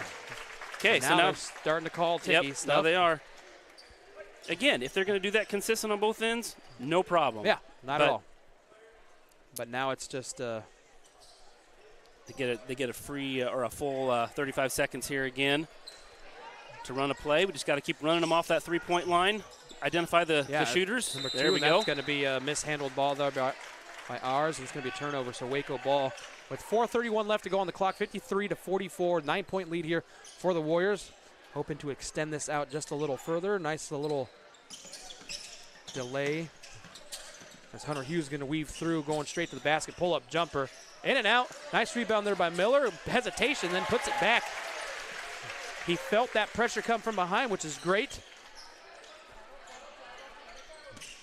Having the nice little patience in there, and as he almost steals that, both players are on the floor. That's going to be timeout, Hillcrest. I thought he was going to call foul. I was going to say. I was like, come on, man. Whoa. But that will be a timeout, Hillcrest, a 30-second timeout, so we will stay here. So we pushed it back up to 11 here with 4:09 left. Of course, Hillcrest is not going to back down here, just being down 11. And as well as they've shot the 3 tonight, they can get right back in this thing very quickly. It'll be interesting to see if he keeps Colt. Yeah, if we can keep Colton and Chase in there and actually get into a half-court set, I think that's a recipe for good things. Now, it's been kind of frantic back and forth here for a while. We haven't had an actual half-court set for a little bit. Hughes took that 3 and Clayton had this. So anyway, I think keeping those 2, keeping them moving the ball on the outside. Once it gets closer to about that 2-minute mark, you'd think about taking one of them out, adding a little bit more speed around the perimeter because they're just going to be raining threes here. With the last couple minutes left to go. And we'll see what the score is with 2 minutes left to go too. So we'll see what transpires here. Ball inbounds in here for Hillcrest. Rich with a nice defense there. I think they're going back to that man-to-man. Coach Kissel giving them some different looks here, which is good. Is having have to readjust certain offensive plays and sets. Runs time off their shot clock while we're in the lead, so that's always a good thing. Bender with the drive, straight up and down as Waterhouse again. Nice defense, great rebound. Hunter Hughes gets it as he's surveying across, using his great vision and court awareness to figure out where to place the ball next, making the smart move, playing chess, not checkers, over to Lichty. That's impossible to stop. That is impossible to stop if he gets the ball down there with someone on the backside like that. So great pass by Chase. Miller with the slow-mo fall there, but he does recover pretty nicely. I have Chase at 4 assists. He's made a number of really nice passes tonight to wide-open guys. He's had some great vision, especially on that backside block. Yeah. Mainly to Lichty. Mainly to Lichty, yep. Ooh, Hours thought about a really deep three there from the W on the Warriors. I'm very satisfied with them. I mean, there's an open three right there, or a good three from Miller. But if they want to keep taking that much time off the clock, I let them, because we're just going to keep milking it ourselves here and, settle for another 2. Which is completely fine. And again, they're at 0 fouls right now. So if Coach Dwight Gingrich here is going to try to get into a foul game, they're going to have a bunch of fouls to give. Sub in the game here. Isaac Egley comes back in for Clayton Miller, who played some really good minutes there in that third and fourth quarter for us. Fantastic defense. Not a huge time prolific shooter, but just enough. Nice backdoor passer for Waterhouse, and hits the shoe. That should have been called a kick. Yeah, and he ran over somebody too. Now that one might have been an offensive foul, but they didn't call it. I mean, I think he just fell on the ground there, and Lichty. See, Colton. We don't need that shot right now. No, not just take some more time off. Yeah, we could have worked it inside. He had a good look, and he can't hit that shot. But see, now they're going to the free throw line with no time coming off. So, 10-point lead here, 2:24. That's going to be the third foul on Hunter. Again, shouldn't come into play at all, but you never know if this game happens to go to an extra period or something. Distance, Hillcrest has been shooting really well from the free throw line. If I can jinx, see, you like that? Oh, it only works when you want it in your favor, huh? I threw that in there just for Alex. 224. Alex, the lover of jinxes. I'm a huge jinx guy. I have to do the same routine thing for pregame. Every day? Or for not football games and things like it's just a habit. It's a habit. It's not. Yeah, it's not a superstition. Yep. So they were perfect until that one. So I did a good job there to jinx them. We're gonna go full timeout. Full timeout. We will hear a word from. Let's see who we got up here. Warriorcast.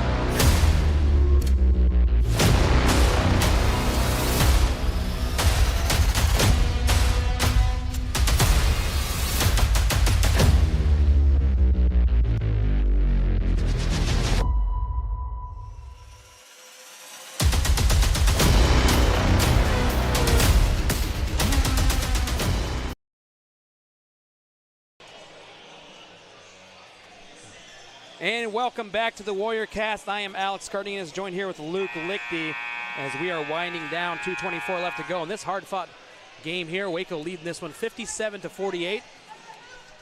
The girls' varsity game was in favor of Waco as they came out with a hard-fought victory themselves.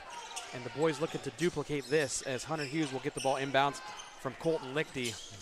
Nice hesitation crossover, comes across midcourt. Yeah, they wanted to try a trap there, and he gave him a head fake towards the trap and then away from it. Hunter creating a little bit of space. What Nice. a pass. No look pass. And that's going to Count do it. Good job. Heck of a pass by Wow. Hunter. Again, his shot frustrated in that first half, but, man, he has been playing well in every other facet of his game tonight. That's being Amazing. a team player, being able to step in to the role that Coach asks you, and he's doing a great job of that here tonight as he is playing lights out, folks, with some great passes, better defense, and just moving all the ball around. And you know, credits to he's been running his butt off, too. Yeah, he has. He has been running his butt off because they've had somebody on him the entire time, and Hillcrest has done a great job of shutting him down a little bit tonight. But he has found little space here and there, and he's obviously taking advantage of it when he can. Bender to ours, and ours is going to swing it over to Miller. Chase him off that three-point line if you can. Trying to run some illusion just to get ours the ball, and Hunter Hughes is squared up on him. So free throw from the free throw line. Give him that shot all day long. A contested long two. 1:39 left to go on the clock. Meeting them at half court. Hunter Hughes to Lichty, to Egley, back to Lichty. And I'm not sure where you don't see a foul here. There's a blocking foul. Man, I could call fouls all day. Yeah, I don't know if he's yeah. I think they've been trying to foul, and they just haven't called anything and had to get a little bit more physical. That's what happens I know. when you don't call it. I mean, Yeah. they just gradually get more aggressive and more Yep. aggressive, and to the point where And next thing you know, you're just shoving somebody. Fortunately for the Warriors, we never lost possession there. We Yeah. were able to hold on to it, even though that was some intense defending there. Lichty Again, got slapped on the arm. Rich. Oh! Thought he was standing there, but he I actually know. decided to cut towards the basket. Yep. Still a nice job there. Cut about 40 seconds off the clock. Yep.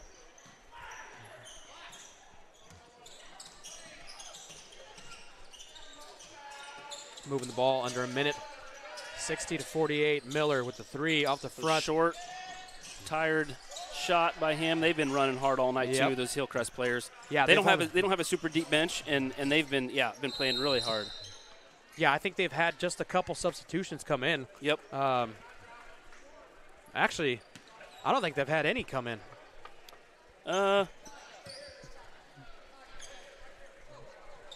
Yeah, I can't tell. I think it's been the same five. Yeah, I think honestly think it's been the same five. Hunter Hughes going to get fouled. That's going to be foul number 4. One more foul will send Waco to the line with 46.6. This is very reminiscent of last night. Yeah. I mean, we were under a minute, I think, when we finally started to foul, and we only had one so far, and so we had to, Yeah, like I said, it is the other side of the pillow in this one. And see, I don't know why they aren't getting the foul there. It's a bad.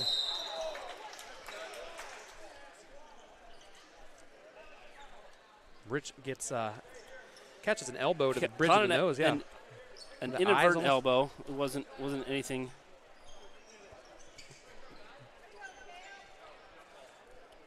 Coach is getting an explanation here on what they're the call calling was. a jump They ball. called jump ball. Yeah, okay. they called a jump ball. Interesting. That Okay. wasn't. I mean, that inadvertent elbow. That was just. No, it is what right. it is.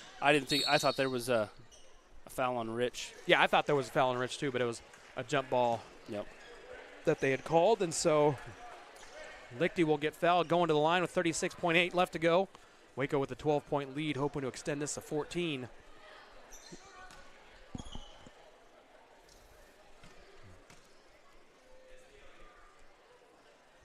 And That he does. first shot for Lichty is nothing but net. Here in the whip of the net. He's sitting at 16 points here for the game. He's had another stellar night around the basket, both defense and offense. And 17. 14 is the lead for Waco, 62-48. With about 30 seconds left to go on this one. Ours at the top of the key. Pickpocketed by Hughes. Hughes has options. Nice little acrobatic layup nice doing there, but Isaac's there to clean it up with the rebound and the putback. And I'm not sure what they're doing here. Oh, they're checking to see if There's an he's injury okay. timeout. Yep. So ours must have hit the wall hard. No, it was actually the other player, 14. No. Yeah. Anyway, two players kind of went flying there when Hunter went in for his layup and unfortunately didn't get it to fall. Miller with the unorthodox. Yeah, leaned into that, but it got it to go. And smart IQ play there by Lichty. He took his time to get back. I mean, Egley there, no harm, no foul. But, high IQ play there by Lichty, taking your time to get back into the baseline, surveying, and then coming across, take more seconds off. That's just because the clock's still running. That's just a genius, smart IQ play from the senior there as Waco will take this one 14 by 14. So that will do it here tonight, folks. That is all we have wrapped up in store for tonight. Tonight, again, is one of two games. We have another set of matches tomorrow. Or actually, it's just varsity tomorrow. So varsity will start. Did they start it? Let me look it up real quick. You look it up, and I'll give some stats here. Getting to my box score again. Colton Lichty's going to lead all scorers, or at least the Waco scorers, with 17 points. I probably didn't do a great job of rebounds because I only have him down as one. I know he had more than that. Chase Waterhouse, 13 points. It's been a while since he's been in double digits. They were just a force underneath both of those guys. He had 6 rebounds and 4 assists I have for him. Isaac Egley with 10. He was 2 for 3 from three-point land. Isaac Rich with 8. He was also 2 for 3 from behind the arc. Clayton Miller, 3 of 3 from the field for 6 points. Hunter Hughes held well below his 20-point average to just 5, but again, like we talked about, he was all over on defense. He came away with about 5, it looks like 5 rebounds, 3 steals. Again, I have him down for 4 assists. He probably had a few more than that, probably missed some. Hayden Shellman didn't get in that second half, but the first half he played really well, had that three-pointer with 3 points. And then Reese Oswald, the senior starter there, with 2. I believe that rounds out the Waco 64 total, and they'll come away with a victory tonight. Yeah, great job all around by both boys and girls squads tonight, finding a way to win. And that's the biggest part, and I think one of the biggest things of the seasons is just finding ways to win when they don't give you what you're wanting. And so great job by both teams here tonight. They will pick up right back here again, or at Wapello at 6 p.m. is when the girls' varsity game starts, followed by the boys' varsity. And again, don't forget, tomorrow is a wrestling tournament at Notre Dame starting at 10 a.m. So will we be at both of those? We will not be at the tournament, no. Okay. No, we don't cover tournaments, but Waco will be wrestling at Notre Dame. So pretty close tournament for you if you want to jaw out over there and, on your way home, scoop through Wapello and catch some basketball on the way home. So, like I said, great job here by both teams tonight. And that will wrap up here with me and Luke. We will catch you guys here tomorrow at 6 o'clock from Wapello, Iowa. Good night.